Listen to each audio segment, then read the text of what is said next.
దేవుని సన్నిధిన కూడి ఉన్నటువంటి దేవుని ప్రియ సంఘమైన మీ అందరికీ తండ్రి అయిన దేవుని నుండి ప్రభువైన యేసుక్రీస్తు నుండి కృపయు సమాధానమును అనుగ్రహింపబడాలని దేవుని మనస్ఫూర్తిగా వేడుకుంటున్నాను. ప్రియులారా, ఈ దినము దేవుడు అనుగ్రహించిన కృప తోడును బట్టి ఆయనను గురించినటువంటి కొన్ని శ్రేష్టమైన విషయములను మనం వాక్యంలో నుండి ఎరగడానికి సిద్ధపడదామండి. ఒక విధంగా దేవుడు జ్ఞాపకము చేసుకున్న దేవుడుగా ఉన్నాడన్నటువంటి ఒక స్థిరమైనటువంటి విషయాన్ని ఈరోజు మనం వాక్యంలో నుండి నేర్చుకుందాం. ప్రియమైన వాళ్ళారు, ఈరోజు మనం వినబోతున్నటువంటి ఉపదేశము మనల్ని ఎంతగా బలపరిచేది అని అంటే, మన దేవుడు మన నుండి స్థిరముగా కోరుకుంటున్న ఒక విషయాన్ని తెలుసుకోగలము. ఆ విషయంలో ఏ విధంగానైనా సరే నన్ను కట్టుకోవాలని ఒక నిర్ణయం తీసుకోవాలని నేను అనుకుంటున్నానండి. ఈరోజు మళ్ళీ చెప్తున్నాను, దేవుడు నా ఎడల కోరుకుంటున్నది ఇదాని ఒక స్థిరమైనటువంటి ఒక నిర్ణయం ఎరగగలం. ఆ నిర్ణయంలో ఇక ఎలాంటి పరిస్థితుల్లోనైనా నన్ను కట్టుకోవాలి అన్నటువంటి ఒక తీర్మానాన్ని కూడా వచ్చేటువంటి వర్తమానంగా మీ ముందే పెడుతున్నాను. బైబిల్లో 2 వాక్యాలు నన్ను ఎప్పుడు ఆశ్చర్యానికి గురి చేస్తాయి ప్రియమైన వాళ్ళ. ఒకటి దేవుని తరపున, ఇంకొకటి దుష్టుని తరపున. ఎందుకు అంత ఆశ్చర్యకరమైనవి అంటే, 2 ఒకే పనిలో ఉన్నాయండి, వెతుక్కునే పనే. దుష్టుని గురించి మనకు బాగా తెలిసిన వాక్యం ఏంటి అని అంటే, పేతురు గారు అంటారు, వాడు ఎవరిని మృంగుదునా అని గర్జించు సింహం వలె వెతుకుతూ తిరుగుచున్నాడట. వాడు సెర్చింగ్ పనిలోనే ఉన్నాడు. దేవుని వైపు వచ్చి చూస్తే దేవుని వైపు కూడా పాత నిబంధన చెబుతుంది, కొత్త నిబంధన కూడా చెప్తుంది. దేవుడు ఏమంటాడంటే, వివేకము కలిగి దేవుణ్ణి వెతుకువారు కలరేమో అని పరలోకం నుండి ఆయన కూడా వెతుకునే పనిలోనే ఉన్నాడటండి. కొత్త నిబంధనలో కూడా చూస్తే ప్రభువైన యేసుక్రీస్తు వారు అన్నమాట, తను ఆరాధించేవారు ఆత్మతోనూ సత్యంతోనూ ఆరాధించవలనని అలాంటి వారిని దేవుడు వెతుక్కుంటున్నాడట. ఈ 2 మాటలు మీ ముందు ఎందుకు పెడుతున్నాను అని అంటే, ఈ ఇద్దరిలో ఎవరికి దొరికేటట్టున్నాం మనం? ఈ ఇద్దరిలో ఎవరికి దొరకాలనుకుంటున్నాం? పోనీ మనందరి ఓటు దేవునికే కదా. ఓటైతే దేవుందేనండి, ఆచరణ అంతా వందేమో. ఈరోజు షారోన్ అధ్యాయం చెప్తున్నప్పుడు ఆ మాట బాగా తగిలింది ప్రియమైన వాళ్ళారా. దేవుని మూలముగా పుట్టినవాడు తన్ను భద్రము చేసుకొను గనక దుష్టుడు వాడిని ముట్టడు అన్న మాట చెప్పిందండి బాబా. ఆ మాట ఉన్నది. పేతురు గారు ఏమన్నారు? ఎవరిని మృంగుదునా అని వెతుకుచూ తిరుగుచున్నాడట. ఎప్పుడు వెతుకుతాం చెప్పండి? దొరికితే వెతుకుతాం, దొరకనప్పుడు వెతుకుతామా? ఇంట్లో చాలా వస్తువులు ఉంటాయి, మీరు చెప్పండి, ఎప్పుడు వెతికే పరిస్థితి ఏర్పడుతుంది? ఎక్కడో పెడతాం, మర్చిపోతాం, దొరకదు. ఇంకా అప్పుడు చూడాలండి మనం వెతుకులాట. దొరికేంతవరకు మైండ్లో అదే రన్ అవుతుంటుంది, ఏ పనిలో ఉన్నా. అప్పుడు నాకు అనిపించింది ఏమిటి అని అంటే, ఏంటి వాడు మింగడానికి ఇక భూమి మీద ఎవరు లేడా? అంతే కదా. సరే, చాలామందికి ఎక్కడుందో అన్నట్టుగా ఉంది కదా అన్నమాట. పేతురు మొదటి పత్రిక 5వ అధ్యాయం కొన్ని వాక్యాలు చూద్దాంలేండి. ఈరోజు అవసరమైతే చాలా వాక్యాలే తీసుకుందాం. పేతురు మొదటి పత్రిక 5వ అధ్యాయంలోనికి మీరు వస్తే 8వ వాక్యము. 8, నిబ్బరమైన బుద్ధి గల వారే మెలకువగా ఉండండి. ఎందుకంటే మీ విరోధి అయిన అపవాది గర్జించు సింహం వలె. మీరు చూస్తారు, ఆ ఫ్రేజ్ కూడా ఎంత క్లియర్గా ఉందంటే, మన విరోధి అయినా అని కూడా క్లెయిమ్ చేసుకోవటం లేదు పేతురు. ఆయన పేతురు గారికి అపవాది విరోధి కాదా? విరోధే. కానీ చాలా సర్పాస్ అయిపోయాడు, చాలా ముందుకు వెళ్ళిపోయాడు. ఎందుకు వెళ్ళిపోయాడు యోహాన్లో చూస్తాను. కానీ ఇక్కడ అంటున్నాడు, మీ విరోధి అయిన అపవాది గర్జించు సింహము వలె ఎవరిని మృంగుదునా అని తిరుగుతున్నాడు అనలేదు, వెతుక్కుంటున్నాడు వాడు కూడా. అయితే 2 జరిగి ఉండాలి. లోకంలో ఉన్న వారందరూ దేవుని కొరకు బతుకుతుండాలి. దేవుడు అంటే దుష్టుడు ముట్టనంత యథార్థంగానే బతుకుతుండాలి. అదర్వైజ్ ఇంకొక వైపు చెప్పాలి అంటే, అందరినీ మింగేశాడు, ఇంకేమైనా పొడి పొడిగా మిగిలితేనన్నా వెతకాల్సిన పరిస్థితి ఏర్పడాలి. దేనికి పాసిబిలిటీ ఉంది అని అంటే, లోకం దాకెందుకండి, మన గురించి ఆలోచిద్దాం చెప్పండి. మన గురించి ఆలోచిస్తేనే దొరికిపోతున్నాం మనం. మింగేశాడు ఆలోచనలో, చూపుల్లో, నిర్ణయాల్లో, చేసేవాట్లో, చెప్పేవాట్లో, ఇతరుల గురించి యోచించే వాటిలో, కుటుంబం గురించి చేసేవాట్లో, పరాయి వారికి చేసేవాట్లో, మనకు మనం చేసుకునే వాటిలో చాలా ప్లేస్లో మనం విక్టిమ్స్గా ఉండిపోయాం, బాధితులమే. కానీ ఈ వాక్యము యోహాన్లో చూసినప్పుడు ఎంత ఆదరణ కలిగింది అని అంటే, యోహాన్ గారి మాటల్లో చూద్దాం. 5వ అధ్యాయం పాప చెప్పిన మాట మనం చూడగలిగితే 18 క్షమించండి, 5:18. యోహాను మొదటి పత్రిక 5వ అధ్యాయం 18 మీరు చూడగలిగితే, దేవుని మూలముగా పుట్టిన వాడెవడును పాపము చేయడని ఎరుగుదుము. ఇంకొక అర్థంలో చెప్పాలి అంటే చేస్తూ ఉండడట. వాస్తవానికి ఆ అర్థం రావాలి. సరే, అది లోతైన విషయం. రెండో భాగంలో చూడండి, దేవుని మూలముగా పుట్టినవాడు తన్ను భద్రము చేసుకొనును గనుక దుష్టుడు వానిని ముట్టడు. అందుకోసం పేతురు గారు ఇప్పుడు మీ విరోధి వాడు, ఇప్పుడు మీ విరోధి. మమ్ములను మేము భద్రం చేసుకున్నాం కనుక, లేకపోతే నన్ను నేను భద్రం చేసుకొని ఉన్నాను కనుక ఇప్పుడు వాడు నన్ను ముట్టే చోట లేడు. ఈ మాట మనసుకు తీసుకుందాం ప్రియమైన వాళ్ళారా. దేనికి అవకాశం ఇచ్చుకుంటున్నాం మన జీవితంలో? పోనీ లాస్ట్ వీక్, పెద్ద టైం కూడా అవసరం లేదు, పోయిన వారం అంతా మనం అంటే స్పెండ్ చేసినటువంటి మన డేస్ ఒకసారి ఆలోచిద్దాం. సోమవారం నుంచి శనివారం వరకు ప్రతి ఒక్కరు, సంఘంలో ఉన్న యవనస్తులు మొదలుకొని పెద్దవారి వరకు అందరం మనసుకు తెచ్చుకొని ఆలోచిద్దాం. దొరికామా? భద్రం చేసుకున్నామా? మళ్ళీ దుష్టునికి దొరికేటట్టుగా నడుచుకున్నామా? పోయిన వారం అంతా భద్రం చేసుకొని నడుచుకున్నామా? మీకు తెలిసి ఏం జరిగిందో, నాకు తెలిసి ఏం జరిగిందో మన మనస్సాక్షికి క్లియర్గా తెలుసు ప్రియమైన వాళ్ళారా. ఎవరం కూడా దేవుని సన్నిధిలో మనస్సాక్షిని చంపుకొని ఉండకూడదండి. ఒకవేళ భద్రం చేసుకున్నామా, గ్రేట్ అండి, మీరంతే. ఇంకా అలాగే నడుచుకోండి, దేవుడు పరిపూర్ణంగా మిమ్మల్ని నడిపిస్తాడు. కానీ దొరికిపోయామనంటే మాత్రం ఆలోచించాలి ప్రియమైన వాళ్ళారా. ఎందుకు ముడుతున్నాడు వాడు మాటి మాటికి? ఎందుకు ముట్టుటకు మనం అవకాశం ఇచ్చుకుంటున్నాం కూడా చూసుకోవాలి. చాలా విలువైనవంత తొందరగా మనము పోనీయమండి, అంతే కదా. ఫైట్ చేస్తాం. నాకు చాలాసార్లు, ఎక్కువసార్లు గుర్తొస్తుంటుంది. నేను కూడా వేట ఎస్ఎంఎస్లోనే చూశాను, చర్చలో కూడా ఒకసారి చెప్పేశాను. దొంగతనం చేద్దానికి ఇద్దరు వచ్చారు. భర్త లేడనుకున్నారు, నిజంగా లేడు. చూసుకున్నారు, టైం చూసుకున్నారు. స్త్రీ ఒకతే ఇంట్లో ఉంది, పిల్లలు ఉన్నారు. వాళ్ళు ఏమనుకున్నారు అంటే ఏ విధంగా నేను సరే లోపలికి వెళ్ళేసి దోసుకొని వెళ్ళిపోవాలని వాళ్ళ ఇంటెన్షన్. కానీ ఆ ఇంట్లో ఉన్నటువంటి ఉమెన్ ఇంటెన్షన్ ఏంటంటే సొత్తుపోతే పోయింది, కానీ పోతూ పోతూ నా పిల్లల్ని ఏమైనా చేసి పోతారేమన్న ఉద్దేశంతో అతి కష్టం మీద అండి ఆ దొరికిన కొద్ది సమయంలోనే డోర్ లాక్ చేసింది. అవతలేమో పార్కింగ్ టైల్స్ మీద ఉండి పుష్ చేస్తున్నారు డోర్. ఈమెమో ఇంట్లో టైల్స్ మీద నిలబడి ఆపుతుంది. మీరు చెప్పండి, ఎవరికి స్ట్రెంత్ ఎక్కువ ఉంటుంది గ్రిప్లో? పార్కింగ్ టైల్ మీద ఉన్నోనికి. అటువైపు ఎంతమంది ఉన్నారంటే ఇద్దరు నెడుతున్నారండి. ఇటువైపు స్లిప్పరీ ప్లేస్లో నిలబడి ఒక్కతే ఆపుతుంది. ప్రియమైన, నాకు ఇంకా రిమైండ్ అవుతుంటుందండి ఆ వీడియో. ఒకవైపు బలంగా కుడి భుజాన్నంతా డోర్కి పెట్టి అంటే ఇక ఎంత స్ట్రెచ్ చేయగలిగిందో అంత స్ట్రెచ్ చేసి టేబుల్ మీద ఉన్నటువంటి ఫోన్ అందుకొని ఫోన్ కాల్ చేసింది ప్రియమైన వాళ్ళ. అప్పుడు వాళ్ళకి అర్థమైపోయింది ఎవరితో మాట్లాడుతుంది, ఎవరికో ఇన్ఫామ్ చేసేసిందని. ఇక చేసేది లేక వదిలేసి వెళ్ళిపోయారండి.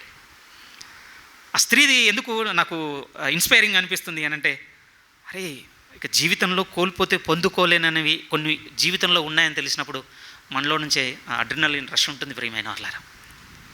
దేవుడు కూడా అదే చెప్తున్నాడండి, భద్రము చేసుకొనును వాడు.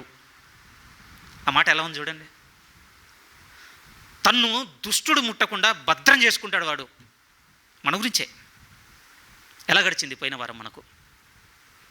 సరే, ఏం జరిగిందో మనందరికీ తెలుసు కనుక మిమ్మల్ని ఏమీ ఆరోపణ చేయను. కానీ ఈరోజు ఒక మంచి ఆలోచనతో ముందుకెళ్దాం ప్రియమైన వాళ్ళారా. ఈరోజు మీతో పంచుకునే ఆలోచన ఎలాంటిది అంటే, మనల్ని భద్రం చేసుకునేటువంటి చోట నిలబెట్టేది అవుతుందండి. ఎస్, మళ్ళీ చెప్తున్నాను అన్నమాట. ఈరోజు మనం వినేటువంటి మాటల్లో మనల్ని కట్టుకోగలిగితే, ఎక్కువ ఏం చెప్పనండి, మేబీ అర్థం కావడానికి ఎలాబరేటెడ్గా చెప్పిన విషయం ఒక్కటే చెప్తాను. ఒకటే విషయం, ప్రిన్సిపల్ ఒకటే. ఆ ఒక్క దాని మీద కట్టుకోవాలన్నటువంటి నిర్ణయంతో ఈరోజు వెళ్దాం ప్రియమైన వాళ్ళారా. దుష్టుని వైపు చూసాం కదా, దేవుని వైపు ఇంతసేపు మనం అనుకున్నాం కదా. ఏంటి? వివేకంతో తను వెతుకువారు కలరేమో అని ఆయన వెతుకుతున్నాడు అన్నాడు కదా. దేవుడు అంటే నేను వివేకంతో దేవుని వెతకడం అంటే ఏంటి అసలు? ఒకసారి అది కూడా మనసుకు తెచ్చుకుందాం. ఏం చేస్తే నేను దేవుణ్ణి వివేకంతో వెతికినట్టు అవుతుంది? లేకపోతే ఆత్మతోనూ సత్యంతోనూ తను ఆరాధించేవారు కావాలని దేవుడు కోరుకుంటున్నాడు కదా. నేను ఏం చేస్తే నన్ను ఆత్మతోనూ సత్యంతోనూ ఆరాధించేవాడిని అవుతాను? అది కూడా తెలియాలి. ఎందుకంటే ఇప్పుడు ఆయన చేతిలో పడాలి కదా మనం. జాగ్రత్తగా మీరు చూడగలిగితే ఈ ఒక్క మాటే స్థిరంగా మాట్లాడాలి. యోహాను మొదటి పత్రికలోనే, ఎక్కడికొద్దు, ఇక్కడే. యోహాను మొదటి పత్రిక 4వ అధ్యాయం. వాస్తవానికి మనం ఏం చేస్తే దేవుణ్ణి వివేకంతో వెతికినట్లు అనంటే, దేవుడు మనకు సెలవిచ్చిన మాట ప్రకారం బతుకుట మాత్రమేనండి. అంతే. ఇంకేదో కొత్త ప్రసంగం ఏం అవసరం లేదు ప్రియమైన వాళ్ళార్థానికి. నేనేం చేస్తే దేవుని వివేకంతో వెతికినట్టు అనంటే, ఆయన మనతో సెలవిచ్చినట్టుగా మనం బ్రతకడం అంతే. అలాంటిది ఒక విషయం ఈరోజు. జాగ్రత్తగా చూడండి. యోహాను మొదటి పత్రిక 4వ అధ్యాయం 10-11 వాక్యాలు చదువుతున్నాను. 10-11 జాగ్రత్తగా మీరు అందరూ చూడగలిగితే, మనము దేవుణ్ణి ప్రేమించితమని కాదు, తానే మనలను ప్రేమించి మన పాపములకు ప్రాయచిత్తమై ఉండుటకు తన కుమారుని పంపెను. క్లియర్గా చూడండి, ఇందులో ప్రేమ ఉన్నది. వెంటనే 11 అంటున్నాడు, ప్రియులారా, దేవుడు మనలను ఇలాగూ ప్రేమింపగా మనం ఒకడినొకడు ప్రేమింపబద్ధులమై ఉన్నాము. సలహా కాదండి ఇది, బాగా వినండి, సలహా కూడా కాదు. ఇంకొంచెం ముందుకు వచ్చి చెప్తాను. ఏదో ఒక ఆర్డినరీ ఆజ్ఞ కూడా చెప్పడం లేదండి. ఇందుకే మీరున్నారు అన్నంత స్థిరంగా చెప్తున్నాడు. మనం ఎందుకున్నామంటే ఇందుకే. కొన్నిసార్లు కొన్నిటి పట్ల మనకు అభిప్రాయం ఉంటుందండి, ఇది ఎందుకుందంటే అందుకే, ఇంకంతే, ఇంకో దానికి చోటు ఇవ్వం. చెప్పడానికి మరీ సిలి గుర్తొస్తున్నాయి, కానీ అంతే. ఒకసారి మన మైండ్లో కొన్ని రిజిస్టర్ అయ్యాయి అంటే అంత తొందరగా ఇంకో దానికి యాక్సెప్ట్ చేయలేమండి వాటిని. దానికే సరే నవ్వుకునేదానికి చెప్పుకోవాలంటే, కిచెన్లో ఒక క్లాత్ ఉందనుకోండి, మసిగుడ్డ అంటాం కదా, మీరు చెప్పండి, తీసుకొచ్చి తలగడ వాడుకుంటావా? అది అందుకే, ఇంకంతే. మహా అంటే దానికంటే ఇంకా షిట్ వర్క్ ఏదన్నా ఉంటే దానికి వాడతాం, కానీ అంటే ఇంకా చెత్త పనికి ఏదన్నా ఉంటే వాడతాం, కానీ శుభ్రమైన దానికి మన మనసు ఒప్పదండి అసలు. అది ఎందుకుంది అనంటే వాటికే ప్రభు కూడా మనతో అంటున్నాడు, నేను మిమ్మల్ని ప్రేమించాను, నా ప్రేమ ఏంటో మీకు వెల్లడి చేశాను, నా ప్రేమ మీకు వెల్లడైంది. కాబట్టి ఇప్పుడు అంటున్నాడు 11 మళ్ళీ చదువుతాం, ప్రియులారా, దేవుడు మనలను ఇలాగూ ప్రేమింపగా మనము ఒకడినొకడు ప్రేమింపబద్ధులమై ఉన్నాము. ఇదే అధ్యాయం కొంచెం ముందుకెళ్ళగానే ఇంకొంచెం వివరించి చెప్తున్నాడు. అదే అధ్యాయంలో కొంచెం ముందుకు వచ్చి చూడండి, 19, 20, 21 వాక్యాలు. ఆయనే మొదట మనలను ప్రేమించెను గనక మనము ప్రేమించుచున్నాము. ప్రేమ ఆయన నుంచి వచ్చింది, అంతే. ఆయన ముందు మనల్ని ప్రేమించాడు కనుక మనం ప్రేమిస్తున్నాం. వండర్ఫుల్. 20 చూడండి ఇప్పుడు. ఎవడైనను నిన్ను దేవుణ్ణి ప్రేమించుచున్నానని చెప్పి తన సహోదరుని ద్వేషించిన ఎడల అతడు అబద్ధికుడగును. రెండో మాట, తాను చూచిన తన సహోదరుని ప్రేమింపని వాడు తాను చూడని దేవుణ్ణి ప్రేమింపలేడు. ఫుట్నోట్ వర్డ్ తీసుకోగలిగితే ఎట్లు ప్రేమింపగలడు? ఏమన్నా క్వశ్చన్ అండి అది. ఒకసారి మీరు ఎక్కువసార్లు మనం మిస్ అవుతుంటాం కిందున్న ఫ్రేజెస్ని. కిందంటున్నాడు, ఎట్లా ప్రేమించగలుగుతావు నువ్వు అసలు దేవుణ్ణి? ఏమైంది ప్రభా, నా ఆరాధన ఉంది, నా క్రిస్టియన్ లైఫ్ ఉంది, చాలా ఉన్నాయి కదా అంటే వెంటనే అక్కడ క్వశ్చన్ చేస్తున్నాడు, నీ ఎదుటనున్న సహోదరుని ప్రేమింపలేని నీవు నన్ను ఎట్లు ప్రేమిస్తావు అసలు? అరే ఇదేంటి పాసిబుల్ అవ్వదా? అవదట. వెంటనే అంటాడు 21 కూడా, 21లో కూడా, దేవుని ప్రేమించేవాడు తన సహోదరుని కూడా ప్రేమింపవలన ఆజ్ఞ మనం ఆయన వలన పొంది ఉన్నాము. కేర్ఫుల్గా వినండి ప్రియమైన వాళ్ళు, ఇది చాలా ముఖ్యమైన మాట. మనకు దేవుడిచ్చిన 66 పుస్తకాల సారాంశం అంతా ఇదొక్కటేనండి. మళ్ళీ చెప్తున్నాను, జాగ్రత్తగా వినండి. దేవుడు మనకిచ్చిన ఈ 66 పుస్తకాల సారాంశం అంతా ఒక్కటే. ఆ ఒకటేంటి అంటే, దేవుడు మనల్ని ప్రేమించి ఉన్నాడు, దానికి ప్రతిగా మనము దేవుణ్ణి ప్రేమించాలి, మన పొరుగు సహోదరుణ్ణి ప్రేమించాలి. నా మాట కాదు, బైబిల్లో ఎన్ని లేఖనాలు ఉన్నాయి చూడండి ఇప్పుడు జాగ్రత్తగా. మత్తయి సువార్త 22వ అధ్యాయము. మత్తయి సువార్త 22వ అధ్యాయము. ఒక ధర్మశాస్త్రోపదేశకుడు వచ్చి ప్రభుని అడుగుతున్నాడు. చాలా తక్కువ మీటింగ్స్ అయ్యాయండి ప్రభుకు ధర్మశాస్త్రోపదేశకులకి, నిజంగా చాలా తక్కువ. అందులో ఇతనిది చాలా యూనిక్ అండి. ఇక్కడ కనపడతాడు, మార్కు సువార్తలో కూడా కనపడతాడు. వీళ్ళు మిస్ చేయలేదు సువార్తికులో ఈ డాక్యుమెంట్ని. ఎందుకనంటే ఒక శ్రేష్టమైనటువంటి ఇన్ఫర్మేషన్ బయటికి రావడానికి ఒక ప్రశ్న అడిగాడు. సరే, మార్క్స్ వార్తలు ఏమో రైట్ ఇంటెన్షన్ ఉంటుంది, మత్తయిలోనేమో రాంగ్ ఇంటెన్షన్ ఉంటుంది. ఒక దగ్గరనేమో శోధించాలని, ఇంకో దగ్గరనేమో నీ రాజ్యంలో నీతో కూడా భోజనం చేయవాడు గొప్ప సంథింగ్ ఇట్లా వచ్చిన డిస్కషన్ ఉంటుంది. కానీ ఆ ఇంటెన్షన్ ఏదైనప్పటికీ వచ్చిన రిప్లై మాత్రం యూనిక్ అండి. ఇప్పుడు జాగ్రత్తగా చూడండి, 36వ వాక్యం నుంచి. బోధకుడా, ధర్మశాస్త్రంలో ముఖ్యమైన ఆజ్ఞ ఏదని అడిగాను. అప్పుడు యేసుక్రీస్తు వారి రిప్లై, అందుకైన నీ పూర్ణ హృదయంతోనూ, నీ పూర్ణ ఆత్మతోనూ, నీ పూర్ణ మనసుతోనూ నీ దేవుడైన ప్రభువును ప్రేమింపవలను అన్నదియే. ఇది ముఖ్యమైనదియు మొదటిదియునైన ఆజ్ఞ. నిన్ను వలె నీ పొరుగు వారిని ప్రేమింపవలనది రెండవ ఆజ్ఞయు దాని వంటిదే. జాగ్రత్తగా చూడండి, ఇప్పుడు అంటున్నాడు, ఈ 2 ఆజ్ఞలు ధర్మశాస్త్రం అంతటికి ప్రవక్తలకును ఆధారమై ఉన్నవి. ఒక విధంగా చెప్పాలంటే ఓల్డ్ టెస్ట్మెంట్ సమ్మరీ మొత్తం ఈ రెండే. పాత నిబంధన అన్న పదం అప్పుడు లేదండి, మనం చేర్చుకున్నది. అంటే క్రీస్తు తర్వాత వచ్చిన సంఘం చేర్చుకున్నది. అప్పుడు ఏమన్నా ఉంది అని అంటే వారు పాత నిబంధన 2 పదాల్లో చెప్పేవారు, అటు ధర్మశాస్త్రం, ప్రవక్తలు, అంతే అయిపోయింది ఓల్డ్ టెస్ట్మెంట్ మొత్తం. ఈ పాత నిబంధన సారాంశం అంతా ప్రభు 2 మాటల్లో చెప్పి ఉన్నాడు. 2 ఆజ్ఞల్లో చెప్తే ఏమంటున్నాడు? నువ్వు నీ దేవుణ్ణి ప్రేమించాలి, అలాగే నీ పొరుగు వాడిని కూడా నిన్ను వల్లే నువ్వు ప్రేమించాలి. ఒకసారి ఆలోచిద్దాం ప్రియమైన వాళ్ళారా, ఎందుకు ఇంత స్థిరంగా మాట్లాడుతున్నాడు? మొత్తం సారాంశం అంతా ఇదే అంటున్నాడు. పోనీ ఇక్కడే ఉంది, తర్వాత లేదనుకుంటే ఇక పత్రికలోకి వెళ్ళిపోయి చూద్దామా ఎన్ని మాటలు ఉన్నాయి చూడండి. గల్తీలకు రాసిన పత్రిక వరుసగా చూద్దాం ప్రియమైన వాళ్ళారా, మీ నోటీస్కి రావాలి ఇవన్నీ. ఎందుకంటే ఇన్నిసార్లు చెప్పబడిందా ఈ విషయం అని మన ప్రస్తావనకు రావాలండి, అంత ముఖ్యమైన విషయం కనుక. 5వ అధ్యాయం, గల్తీలకు రాసిన పత్రిక 5వ అధ్యాయం 14వ వాక్యం చూడండి జాగ్రత్తగా. 14, ధర్మశాస్త్రమంతయు నిన్ను వలె నీ పొరుగువాన్ని ప్రేమించు అని ఒక్క మాటలో సంపూర్ణమై ఉన్నది. హోల్నెస్ అటండి ధర్మశాస్త్రం. మోషే తీసుకొని వచ్చిన 5 కాండాలుగా పిలువబడినటువంటి ధర్మశాస్త్రము 613 ఆజ్ఞలతో నిన్ను ఉన్నటువంటి ధర్మశాస్త్రంగా పిలువబడిన ఏ నిబంధన అయితే ఉందో అదంతా ఒక్కసారి అంశంలోనే ఉందట. నిన్ను వలె నీ పొరుగువాన్ని ప్రేమించాలి నీవు. రోమిలకు రాసిన పత్రిక 8వ అధ్యాయం, 8 కాదు 13, రోమిలకు రాసిన పత్రిక 13వ అధ్యాయం 8వ వాక్యం చూడగలిగితే 8-9 మీరు నొకడు ప్రేమించిన విషయంలో తప్ప మరి ఏమీ ఎవనికి అచ్చి ఉండవద్దు. రోమా 13:8 నుంచి చదువుతున్నాను. మీరు ఒకడు ప్రేమించిన విషయంలో తప్ప మరి ఏమీ ఎవనికి అచ్చి ఉండవద్దు, పొరుగు వాన్ని ప్రేమించువాడే ధర్మశాస్త్రము నెరవేర్చినవాడు.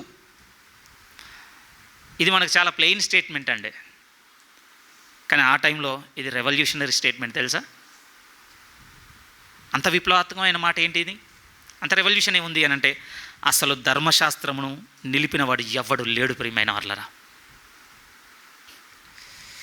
మోషేకి ముందున్న వాళ్ళు చాలా మంచి నీతిమంతులు, వాళ్ళు ఉంటే నిలిపేటోళ్ళు అంటే ఎవరున్నా నిలపలేరండి. దాని నేచరే అది. ఎవరు నిలబెట్టలేకపోయారండి ఎక్సెప్ట్ యేసుక్రీస్తు వారు. ఎందుకంటే ధర్మశాస్త్రాన్ని వెంబడించిన వాడు ఇది ఎప్పటికీ నేర్చుకోలేడండి. ఏంటి అని అంటే నన్ను వలే నా పొరుగు వాన్ని నేను ప్రేమించాలన్నటువంటి విషయాన్ని నేర్చుకోలేడు. ఆ నిబంధనలో సాగినవాడు దాన్ని జరిగించలేడు కూడా. కానీ పౌలు గారు ఎత్తి మాట్లాడుతూ అంటున్నాడు, స్థిరంగా రాస్తున్నాడు. ఏమంటున్నాడంటే ప్రేమించేవాడు, తన సహోదరుని ప్రేమించేవాడు, తన పొరుగు వాడిని ప్రేమించేవాడు ధర్మశాస్త్రమును నెరవేర్చినవాడు. కింద ఇంకొక మాట కూడా అంటాడు 9, ఎలాగనగా వ్యభిచరించవద్దు, నరహత్య చేయవద్దు, దొంగిలించవద్దు, ఆశింపవద్దు అన్నవి మరి ఏ ఆజ్ఞ అయినా ఉన్న ఎడల అదంతా దేంట్లో సమరీ అయిపోయిందట అంటే నిన్ను వలె నీ పొరుగు వాన్ని ప్రేమింపవాలన్న వాక్యంలో సంక్షేపముగా ఇమిడి ఉన్నవి. మీరు ఆలోచించండి, మిమ్మల్ని మీరు హత్య చేసుకోగలరా? మిమ్మల్ని మీరు దొంగతనం చేసుకోగలరా? మిమ్మల్ని మీరు దూషించుకోగలరా? ఎందుకు? మనల్ని మనం ప్రేమిస్తున్నాం కనుక చేయలేమండి. ఎస్, అదే రీజన్. ప్రతిరోజు మీరు నేను అద్దంలో చూసుకునే ఆ రూపం మనకు నచ్చింది ప్రియమైన వాళ్ళారా. మంచిదని నచ్చిందా? అందంగా ఉందని నచ్చిందా? ఎవరికుండే ఫ్లాస్ వాళ్ళకు ఉన్నాయండి అంతే కదా, ఎవరికుండేటి వాళ్ళకు ఉన్నాయి. బట్ నచ్చింది, ఇష్టం. అది చూసే విధానం ఇష్టం, అది నవ్వే విధానం ఇష్టం, అది తినే విధానం ఇష్టం, అది మాట్లాడే విధానం ఇష్టం, అది యోచించే విధానం ఇష్టం. అద్దంలో ఉన్న రూపం ఎక్కడ మిస్ అయింది అని అంటే సహోదరుడు అక్కడ తినేది నచ్చలే, సహోదరుడు మాట్లాడేది నచ్చలే, సహోదరుడు చూసేది నచ్చలే. అరే ఇదేంటి రివర్స్ యాంగిల్లో పోతున్నాం కదా మనం అంతా. ధర్మశాస్త్రం అంతా దేంట్లో సంక్షేపముగా ఉందో తెలుసా? నువ్వు హత్య చేయొద్దు, వ్యభిచరించవద్దు, దొంగిలవద్దు అని అంటే అంటున్నాడు నిన్ను వలె నీ పొరుగువాన్ని ప్రేమించడం. ఆజ్ఞలో నేను కట్టుకో, సెట్ అయిపోయింది.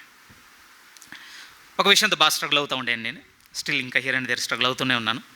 స్ట్రగుల్ అవుతున్న దాంట్లో ఏముండే అంటే నాతో సమాధానంగా ఉన్నవానికి కీడు చేయాలన్నటువంటి యోచన బాగా వెంబడిస్తూ ఉండేది.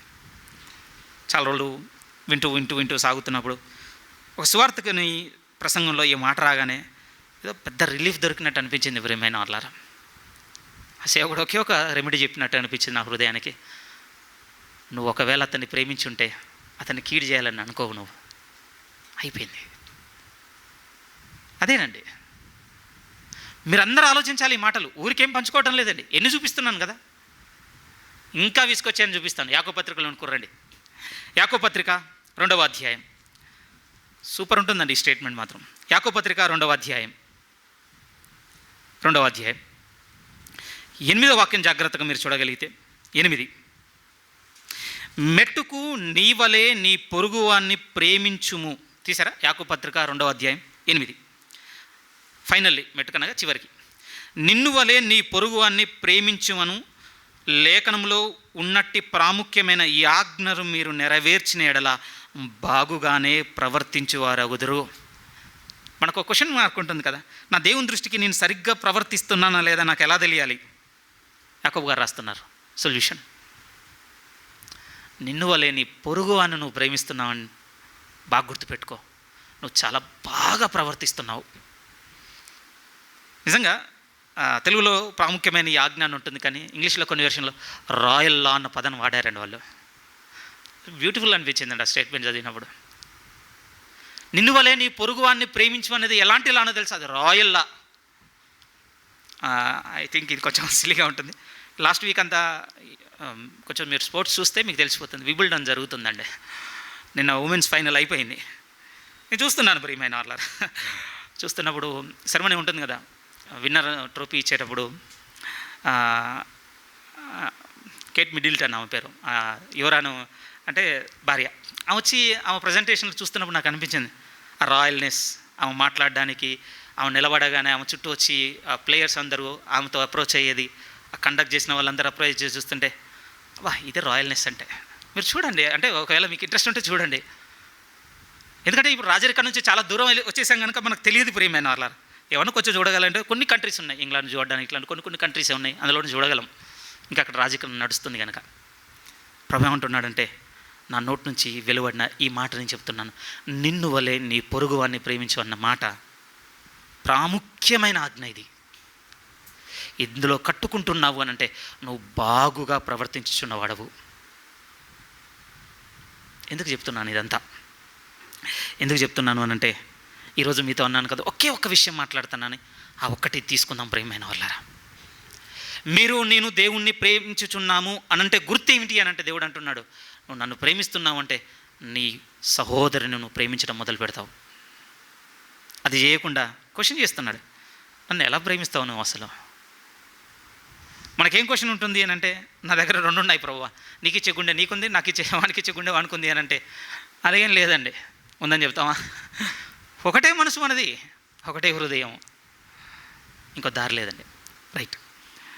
ఇలా మాట్లాడుతున్నప్పుడు మనకేమనిపిస్తుంది అంటే, ఇక నేరుగా మాట్లాడుకోవాలి. ఏమండి, దేవుడు మనల్ని ప్రేమించిన విధానం ఏంటో మనకు తెలుసు ప్రియమైన వాళ్ళారా. మనం బాగున్నామని ప్రేమించినోడు కాదు, మనం చాలా యథార్థంగా ఉన్నవారమని ప్రేమించిన ఆయన కాదు, మనం ఏ తప్పులు చేయలేదని ప్రేమించిన ఆయన కాదు, లేకపోతే ఇంకా స్థిరంగా చెప్పాలి అని అంటే, మనం ఆయనకు చాలా మిత్రులం, ఆయనకి ఏ కీడు చేయలేదు కనుక మనల్ని ప్రేమించడం ఏమైనా ఉందా అని. మనం శత్రువులుగా ఉంటే ప్రేమించిన దేవుడు ఆయన, మనం యథార్థముగా లేకపోయినా ప్రేమించిన దేవుడు ఆయన, మనం నీతిగాను నడుచుకోనకపోయినా ప్రేమించిన ఆయనాడు. ఇంకా స్థిరంగా చెప్పనా, అసలు మనం ఆయనను ప్రేమించకపోయినా ఆయన మనల్ని ప్రేమించిన దేవుడు ప్రియమైన వాళ్ళారా. ఎందుకు ఈ మాటలని చెప్తున్నాను అనంటే, ఇలాంటి మనల్ని దేవుడు ప్రేమించగా మనలాంటి లక్షణాలతోనే ఉన్న మన పొరుగువాన్ని మనం ఎందుకు ప్రేమించడం లేదనేది మనందరం వేసుకోవాల్సిన పెద్ద ప్రశ్న అండి ఈరోజు. మాటలు మీకు అర్థమయ్యాయా? ఇంతగా చెడ్డవారినైనా మనల్ని ప్రేమించిన దేవుడు మనలాంటి చెడ్డవాడైన ఇంకొక సహోదరిని మనం ప్రేమించడం లేదు అని అంటే ఎటు వెళ్తున్నాం? మనము ఏం ఆలోచిస్తున్నాం? దీనికి ప్రభు మాట్లాడుతున్న మాటలు కూడా ఎలా ఉన్నాయి అని అంటే, ఎన్ని చెబుతున్నాడు చూసాం కదా. ఏ భక్తుడు మాట్లాడినా, యేసుక్రీస్తు వారు మాట్లాడినా, ధర్మశాస్త్రం అంతా మాట్లాడినా, ప్రవక్తలంతా చెప్పినా కూడా ఏం చెప్పుకుంటూ వచ్చారంటే, నిన్ను వలె నీ పొరుగువానిని నువ్వు ప్రేమించు, నిన్ను వలె నీ పొరుగువానిని నువ్వు ప్రేమించు. లేదు, అతను చాలా చెడ్డవాడు, అతను నాకు ఎప్పుడు చేసినా కూడా కీడే చేద్దాం అనుకుంటున్నాడు, అందరికీ ఫేవర్గా ఉంటాడు కానీ నాకు ఫేవర్గా ఉండడు, బ్లా బ్లా బ్లా బ్లా XYZ. మన దగ్గర ఉన్నాయి రీజన్స్, నేను కాదని అనడం లేదు. మరి మన రీజన్స్ ఏంటి దేవుని ముందు? ఇంకో 10 ఎక్కువే, ఇంకో 10 ఎక్కువే. 10 ఏంటి, 100 ఎక్కువ, 1000 ఎక్కువ, 1,00,000 ఎక్కువ. ప్రేమించలేదా? ఎందుకు చేయలేకపోతున్నాం మనం? ఈరోజు ఆ ప్రేమ దగ్గరికి తీసుకెళ్ళడానికే, లేకపోతే ఒక చిన్న సొల్యూషన్ వెతుక్కోవడానికి ప్రయత్నం చేద్దాం ప్రియమైన వాళ్ళారా. ఎందుకంటే ఆరోపిస్తున్నంత మాత్రాన నేను ఏదో బాగున్నానని కాదు, కానీ ఈ మాటలు దొరికిన తర్వాత చాలా వరకు నన్ను నేను సరి చేసుకోవడానికి ఉపయోగపడ్డాయండి. దయచేసి మీరు రాగలిగినట్లయితే తిమోతికి పౌలు గారు రాస్తున్నటువంటి మొదటి పత్రిక, చాలా స్థిరంగా ఆలోచించవలసిన వాక్యాలు చదువుదాం ప్రియమైన వాళ్ళారా. తిమోతికి రాసిన మొదటి పత్రిక తిమోతికి రాసిన మొదటి పత్రిక, మొదటి అధ్యాయము 3-5 వాక్యాలు చాలా కీలకమైన భాగము. కొంచెం లోతుగా చూద్దాం. ఎందుకంటే ఎంత స్థిరమైంది అంటే, దేవుడు నన్ను ప్రేమించినప్పుడు నిన్న పొరుగువాన్ని ప్రేమించడం ఇంత అవసరం అనేది నేర్చుకోగలిగేది ఇక్కడే. దయచేసి మీరు చూడగలిగితే తిమోతికి రాసిన మొదటి పత్రిక, మొదటి అధ్యాయం 3 నేను మాసిదోనియాకు వెళ్ళుచుండగా సత్యమునకు భిన్నమైన బోధ చేయవద్దనియు, కేర్ఫుల్గా చూడాలి పదాలు, సత్యమునకు భిన్నమైన బోధ చేయవద్దనియు, కల్పనా కథలను, మితములేని వంశావళను, విశ్వాస సంబంధమైన దేవుని ఏర్పాటుతో కాక వివాదముతోనే సంబంధం కలిగి ఉండేవి గనక వాటిని లక్ష్య పెట్టవద్దనియు కొందరికి ఆజ్ఞాపించుటకు నీవు ఎఫెసులో నిలిచి ఉండవలనని నేను హెచ్చరించిన ప్రకారం ఇప్పుడును హెచ్చరించుచున్నాను. ఆ టైంకి ఏం బయలుదేరిందట అంటే, ఒక టీచింగ్ స్టార్ట్ అయిపోయిందట అండి. వాస్తవంగా చెప్పాలంటే అది సరైనటువంటి బోధ, ఆరోగ్యకరమైన బోధ కంటే ఎక్కువగా స్ప్రెడ్ అయిపోయింది ప్రియమైన వాళ్ళ ఆ టైంకి. నిజం, ఆరోగ్యకరమైన బోధ కంటే. ఆ బోధకున్న బలం ఎంత తెలుసా అండి? యేసుక్రీస్తు కానీ ఇంకొక యేసుక్రీస్తుని స్థాపించిందట, సంఘమే కానీ ఇంకొక సంఘాన్ని స్థాపించిందట, ఆత్మే కానీ ఇంకొక పరిశుద్ధాత్మను సంఘంలోనికి తెచ్చేసిందటండి. ఎంత బలమైందో మీరు ఆలోచించండి. మీ మనసు పట్టుకుంటుందా మాటలు? అవి ఎక్కడ ఉన్నాయనుకుంటున్నారా? కొరంథీయులకు రాస్తున్నాం, ఇక్కడ చేయబెట్టుకుని వద్దాం. కొరంథీయులకు రాస్తున్న 2వ పత్రిక 11వ అధ్యాయం. కొరంథీయులకు రాస్తున్న 2వ పత్రిక 11వ అధ్యాయం. జాగ్రత్తగా మీరు చూడగలిగితే 3 నుంచి, లేకపోతే 4 చదువుతున్నాను, 4 నేరుగా. ఏలైనగా వచ్చిన వాడెవడైనను మేము ప్రకటింపని మరి యొక్క యేసును ప్రకటించినను. అరే ఈయనెవరు? మీరు చెప్పండి. ఇంతో కొంత మనకు నాలెడ్జ్ ఉందండి. ఇప్పుడు ఒకవేళ వేరే వాళ్ళు ఎవరైనా వచ్చి ఇంకొక యేసుక్రీస్తుని పట్టుకొస్తే నేను గుర్తుపట్టగలను అన్నటువంటి కాన్ఫిడెన్స్ కొంచెం ఉంది కదా మనకి. ఉందిలేండి, ఎవరం బయటికి చెప్పంగానే ఉంది. అందుకనే నింపాదిగా ఉన్నామండి. వాకంత ఎవరం యుద్ధం చేయటం లేదు.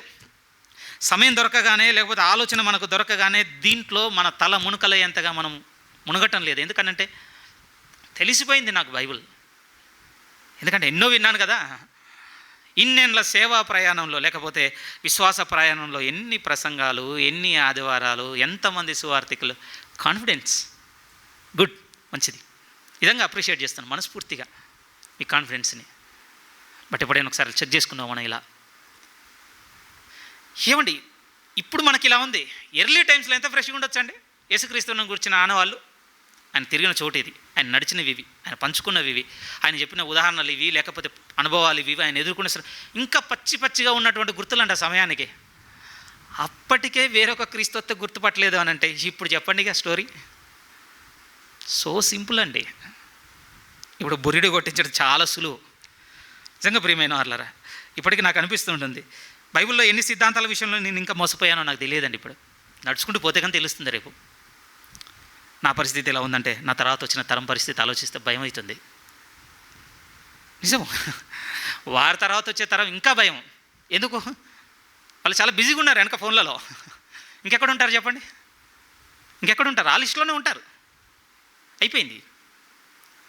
చదువుదాం, మొత్తం చదువుదాం. 3లో ఉంటున్నాడు, 4లో. ఏలైనగా వచ్చినవాడు ఎవడైనను మేము ప్రకటింపని మరి యొక్క యేసును ప్రకటించినను, లేక మీరు పొందని మరి యొక్క ఆత్మను మీరు పొందినను, మీరు అంగీకరింపని మరి యొక్క సువార్తను మీరు అంగీకరించినను, మీరు వాని గురించి సహించుట. రాంగ్ గాస్పల్ వచ్చేసిందట అండి, రాంగ్ స్పిరిట్ వచ్చేసిందట, రాంగ్ క్రైస్ట్ వచ్చేసాడట. మీరు చూడండి ప్రియమైన వాళ్ళ ఎంత స్ట్రెంత్ ఉందో ఆ బోధకి. అదే మాట్లాడుతున్నాడు తిమోతితో పౌలు గారు. సత్యమునకు భిన్నమైన బోధ వచ్చేసింది. మీరు చెప్పండి, ఎలా గుర్తుపట్టాలి? ఎలా గుర్తేంటి? సాక్ష్యం ఏంటి? ఎవిడెన్స్ అంటాం కదా. ఏంటి ఇప్పుడు ఆధారమే చెప్తున్నాడండి ఇక్కడ. జాగ్రత్తగా వినండి ప్రియమైన వాళ్ళరా. ఒక విధముగా ఇందాక మీతో అన్నాను, 66 పుస్తకాల సారాంశంగా ఒక్క మాట, మనము దేవుని ప్రేమించాలి, మన తోటి సహోదరిని ప్రేమించాలి. దీనికి విరోధమైనటువంటి ప్రతి బోధ ఎందులో పెట్టుకోవచ్చు అని అంటే, సత్యమునకు భిన్నమైన బోధ అండి.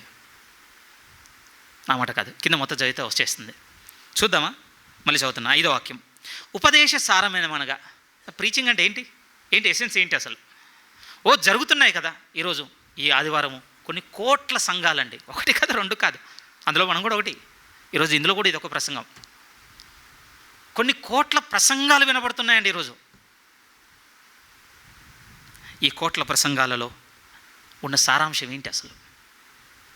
ఇదే ఉందా ఇక్కడ మాట్లాడుతూ ఉంటున్నాడు. పవిత్ర హృదయం నుండి, మంచి మనస్సాక్షి నుండి, నిష్కపటమైన విశ్వాసం నుండి కలుగు ప్రేమయే. ఈ ప్రేమ అనే సారాంశం కానీ ఏ రకమైన బోధైనా పౌలు గారు పరిశుద్ధాత్మ పూర్ణుడి చెప్తున్నారు, సత్యమునకు భిన్నమైన బోధ అది. రెండవ వైపు చెప్పాలంటే దేవుని విశ్వాస సంబంధమైన ఏర్పాటుతో సంబంధమే లేనిది అది. మీరు నేను ఇప్పుడు తెలుసుకోవాల్సిన గుర్తులు దొరుకుతాయి ప్రియమైన వాళ్ళారా. మనకు తెలిసిపోతుంది ఇప్పుడు జాగ్రత్తగా ఈ మాటలు ఆలోచిస్తే ఏ బోధ దొరికింది మనకి. ముందే నేను క్షమాపణ అడుగుతున్నానండి, ఎందుకనంటే నేను ఫెయిల్ అయిపోయాను ఆల్మోస్ట్ 4 సంవత్సరాలు టేక్ ఓవర్ చేసుకొని. ఈ 4 సంవత్సరాల్లో నేను ఫెయిల్ అయ్యాను ప్రియమైన వాళ్ళారా. ఏ విషయంలో ఫెయిల్ అయ్యాను అనంటే నా బోధ చేత మీలో ప్రేమను ఎదిగించే విషయంలో నేను ఫెయిల్ అయిపోయాను. అందుకే చాలా గాయాలు క్రీస్తు శరీరానికి. నిజమండి, శిరస్సు చాలా బాధపడ్డ రోజులు జరిగిపోయాయి 4 ఏళ్లలో.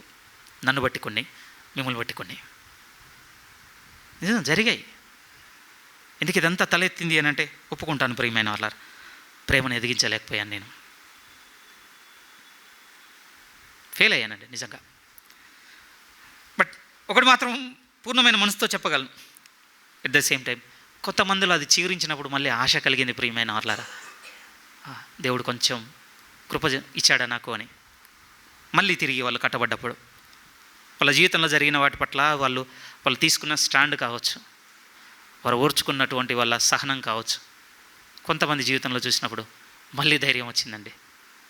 అందరిలో జరగలేదా, అందుకే నేను నా ఫెయిల్యూర్ని అడ్మిట్ చేసుకుంటున్నాను. కానీ కొంతమందిని చూసినప్పుడు మళ్ళీ దేవుని తరపున కొంత ఆదరణ దొరికింది ప్రియమైన వారు. కానీ పౌలు గారు స్థిరంగా రాస్తున్నారండి. ఆయన ఏమంటున్నాడు అనంటే దేవుని విశ్వాస సంబంధమైనటువంటి ఏర్పాటుతో సంబంధం ఉందట. కొంచెం ఇది ఎప్పుడు మనం మాట్లాడుకోవాలో చర్చ్లో ఈరోజు మాట్లాడుకుందాం. మళ్ళొకసారి చదువుతున్నాను 3 నుంచి జాగ్రత్తగా మీరు చూడగలిగితే ఈ పదాన్ని ఎక్స్ప్లెయిన్ చేసుకున్నాడు. వెరీ వెరీ ఇంపార్టెంట్ వర్డ్ ఇది. జాగ్రత్తగా మళ్ళీ మీరు చూడండి. తిమోతికి రాసిన మొదటి పత్రిక 1వ అధ్యాయం 3 నుంచి. నేను మాసిదోనియాకు వెళ్ళుచుండగా సత్యమునకు భిన్నమైన బోధ చేయవద్దని. ఎలాంటి టీచింగ్ వచ్చిందంటే ప్రేమలో ఎదిగించని టీచింగ్ కాకుండా అన్నిట్లో లేపుతుందట. మితములు లేని వంశావళ్ళు కింద లిస్ట్ చెప్తాడు. ఎలాంటి ఆర్గ్యుమెంట్లు లేసేటంటే వాదములు, మితములు లేని వంశావళ్ళు, వాటిల్లో బాగా ఎదిగిస్తున్నారట. మరి దేంట్లో మిస్ చేశారు వీళ్ళంతా? ఈ టీచింగ్ త్రూ అంటే ప్రేమలో అందరూ ఫెయిల్యూర్. ఎందుకంటే ఒకరినొకరం ప్రేమించుకునే విషయంలో వెనకబడిపోయారు. ఫిలిప్పీ సంఘంలో అంటారు కదా, అందరూ తమ సొంత కార్యములను చూసుకొనిచున్నారు కానీ యేసుక్రీస్తు కార్యములు చూడటం లేదు. ఎక్కడున్నాయండి యేసుక్రీస్తు కార్యములు ఈ చర్చ్లో? నేను ఉన్నాను ప్రియమైన వాళ్ళారా. నాకు అర్థం కావాలి, ఈ చర్చ్లో యేసుక్రీస్తు కార్యములు ఎక్కడున్నాయి? నేను కాకుండా మిగిలిన మీ అందరి కుటుంబాల్లో ఉన్నాయి. నేను వాటి పట్ల కన్సర్న్తో ఉండాలి. కొన్నిసార్లు అందుకు ప్రార్థన అవసరం అవుతుంది, కొన్నిసార్లు పలకరింపు అవసరం అవుతుంది, కొన్నిసార్లు నా సహాయం అవసరం అవుతుంది, కొన్నిసార్లు నా ధనం అవసరం అవుతుంది. మీ చోట మీరు పెట్టుకోండి నా మాటల్లో. ఇవేనండి నిజంగా. ఒక విధంగా ఎక్కడికి వచ్చేసాము అంటే నేను నా కుటుంబము, కొంచెం ముందుకు వచ్చేసి నేను నా ఆలోచనలు, నా అభిప్రాయాలు, నా కోరికలు, నా ఏకాంతం అయిపోయింది అంతే. ప్లీజ్ అఫెన్సివ్గా మాట్లాడుతున్నానని కాదు, కానీ ఒక మాట అడుగుతాను ప్రియమైన వాళ్ళారా. సోమవారం నుంచి శనివారం వరకు ఒకసారి మనసు తెచ్చుకొని ఆలోచించుకుందాం. ఎవరేమీ బయటికి చెప్పనవసరం లేదు. మనము మన కుటుంబం కాకుండా చర్చ్లో ఇంకొక ఫ్యామిలీని ప్రత్యేకంగా తీసుకొని మనం ప్రార్థన చేసామా? అసలు చేయటం లేదని నేను అనటం లేదు, కానీ ఒకసారి మనసుకు ఆలోచించుకోండి. చేయని వాళ్ళతో మాట్లాడుతున్నాను, ఎందుకు చేయటం లేదు? ఏ నిర్ధారణకు వచ్చేసామనంటే ఈ ఉపదేశ సారంలో ఉన్నటువంటి ముగింపు మాకొద్దు. ఎందుకు మాకు ప్రేమ? మేము, మా కుటుంబము, మా పిల్లలు హ్యాపీ. ధర్మశాస్త్రం అంతయు, ప్రవక్తలు బోధించిందంతయు, యేసుక్రీస్తు వారు చెప్పింది, తర్వాత వచ్చిన అపోస్తులు చెప్పిన మాటలన్నింటిలో కనపడుతుంది ఒక్కటేనండి. ఒకటే ఉంటున్నానంటే నిన్ను వలె నీ పొరుగు వారిని నువ్వు ప్రేమించు. ఎందుకు నాకు ఈ ఆజ్ఞిస్తున్నావు అంటే దేవుడు ముందు నిన్ను ప్రేమించాడు కనుక ఇప్పుడు ప్రతిగా ప్రేమించాలి. నువ్వు ఊరికేమి దేవుడు కమాండ్ చేయటం లేదండి. బాస్ ఉన్నాడు అనుకోండి, మాట్లాడుకోవాలండి. కంపెనీ పెట్టిన అథారిటీతో, కంపెనీ పెట్టిన అథారిటీతో ఆజ్ఞలు జారీ చేస్తాడు ప్రియమైన వాళ్ళారా. ఆజ్ఞల్లో కొన్ని చేస్తాడండి, చాలా చేయనే ఉంటాయి అతడు. అందుకు రీజన్స్ ఏవైనా ఉండొచ్చు. సమయం లేకపోవడం కావచ్చు, లేకపోతే ఇంకొక దాని మీద ఆయన అసైన్ అయి ఉండడం కావచ్చు, లేకపోతే ఇది నేను చేయగలిగే పరిస్థితుల్లో నేను ఉండడం ఏంటన్నటువంటి ఒక చిన్న చూపు కావచ్చు. ఏదైనా రీజన్ అయి ఉండొచ్చు అండి. జారీ చేస్తాడంతే. జారీ చేసిన దాంట్లో ఆయనకి ఏముండదు అని అంటే అతను చేసి చూపించిన అనుభవాలు చాలా తక్కువ. దేవుడు అలా ఒక బాస్గానో ఒక యజమానిగా ఉండి జారీ చేయటం లేదు ప్రియమైన వాళ్ళ. ఆయన చేసి చూపించి చెప్తున్నాడు. అందుకోసం బైబిల్లో ఆ తెలుగు పదం చాలా చక్కగా వాడారండి.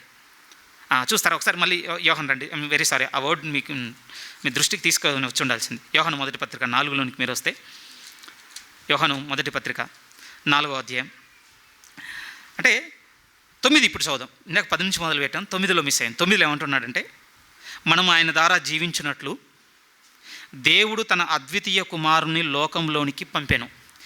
దీని వలన, ఆ పదం ఉంది చూసారా, దీని వలన దేవుడు మన యందుంచిన ప్రేమ ప్రత్యక్షమాయను. రీసెంట్గా 1 month బ్యాక్ అనుకుంటాను, ప్రియమైన ఒక వీడియో చూస్తున్నానండి. ఆ వీడియోలో కన్వర్జేషన్ ఇలా ఉండేనంటే, అంటే అది కల్పితమైనటువంటి వీడియో. ఇద్దరు వ్యక్తులు మాట్లాడుకుంటున్నారు. ఆ వ్యక్తులు మాట్లాడుకుంటున్న కన్వర్జేషన్లో ఎంతవరకు వచ్చిందంటే, ఒక వ్యక్తి ఇంకొక వ్యక్తితో నేను ప్రేమిస్తున్నానని చెప్పేశాడు. ఎంత ప్రేమిస్తున్నావు అని అడిగినప్పుడు నేను చెప్పలేను అన్నాడు.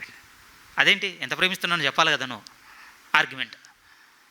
ఆర్గ్యుమెంటు కాస్త దగ్గరున్న వాళ్ళని దూరం చేసిందండి. ఫ్రెండ్స్ విడిపోయిన తర్వాత బయటకు వచ్చి వెళ్ళిపోతున్నప్పుడు ఏం జరిగింది అని అంటే, ఒక బ్లైండ్ పర్సన్తో కలవడం, ఆ బ్లైండ్ పర్సన్తో మాట్లాడుకుంటూ తనలో ఉన్నటువంటి ఫ్రస్ట్రేషన్ అంతా అతను షేర్ చేసుకుంటూ పోతున్నాడు. వింటూ ఆ వ్యక్తి, అవును ఆ వ్యక్తి చెప్పిన మాట నిజమే అనేసాడు. అదేంటి, ఎంత ప్రేమిస్తున్నానో నాకు చూపించాలి కదా. మీరు చెప్పండి, ఇప్పుడు మీ పిల్లలు చూపిస్తున్నారు కదా మీరంతా, అవును కదా, చూపిస్తున్నాం. ఒక ప్రియుడు ఉన్నాడు అనుకో, ప్రేయస్కి చూపిస్తాడు, ఎస్ చూపించాలి కదా. అప్పుడు ఆ వ్యక్తి ఒకే ఒక మాట అన్నాడు, చూపిస్తే చూడగలిగేదైతే గుడ్డివాన్నైనా నేను ఎలా చూడగలను. స్ట్రక్ అయ్యానండి, నిజమే కదా, ఆలోచించాల్సిన మాట అది. ప్రేమ అనేది కళ్ళున్న వారికి మాత్రమే కనపడేది కాదు ప్రియమైన వాళ్ళరా.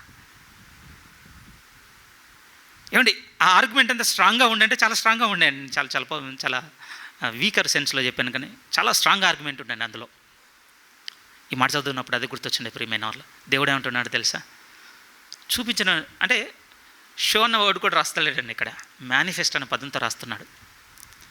అంటే ఒక బలముగా నిర్ధారణపూర్వకంగా నేను దాన్ని కనపరిచాను అంటున్నాడు దేవుడు తన ప్రేమని.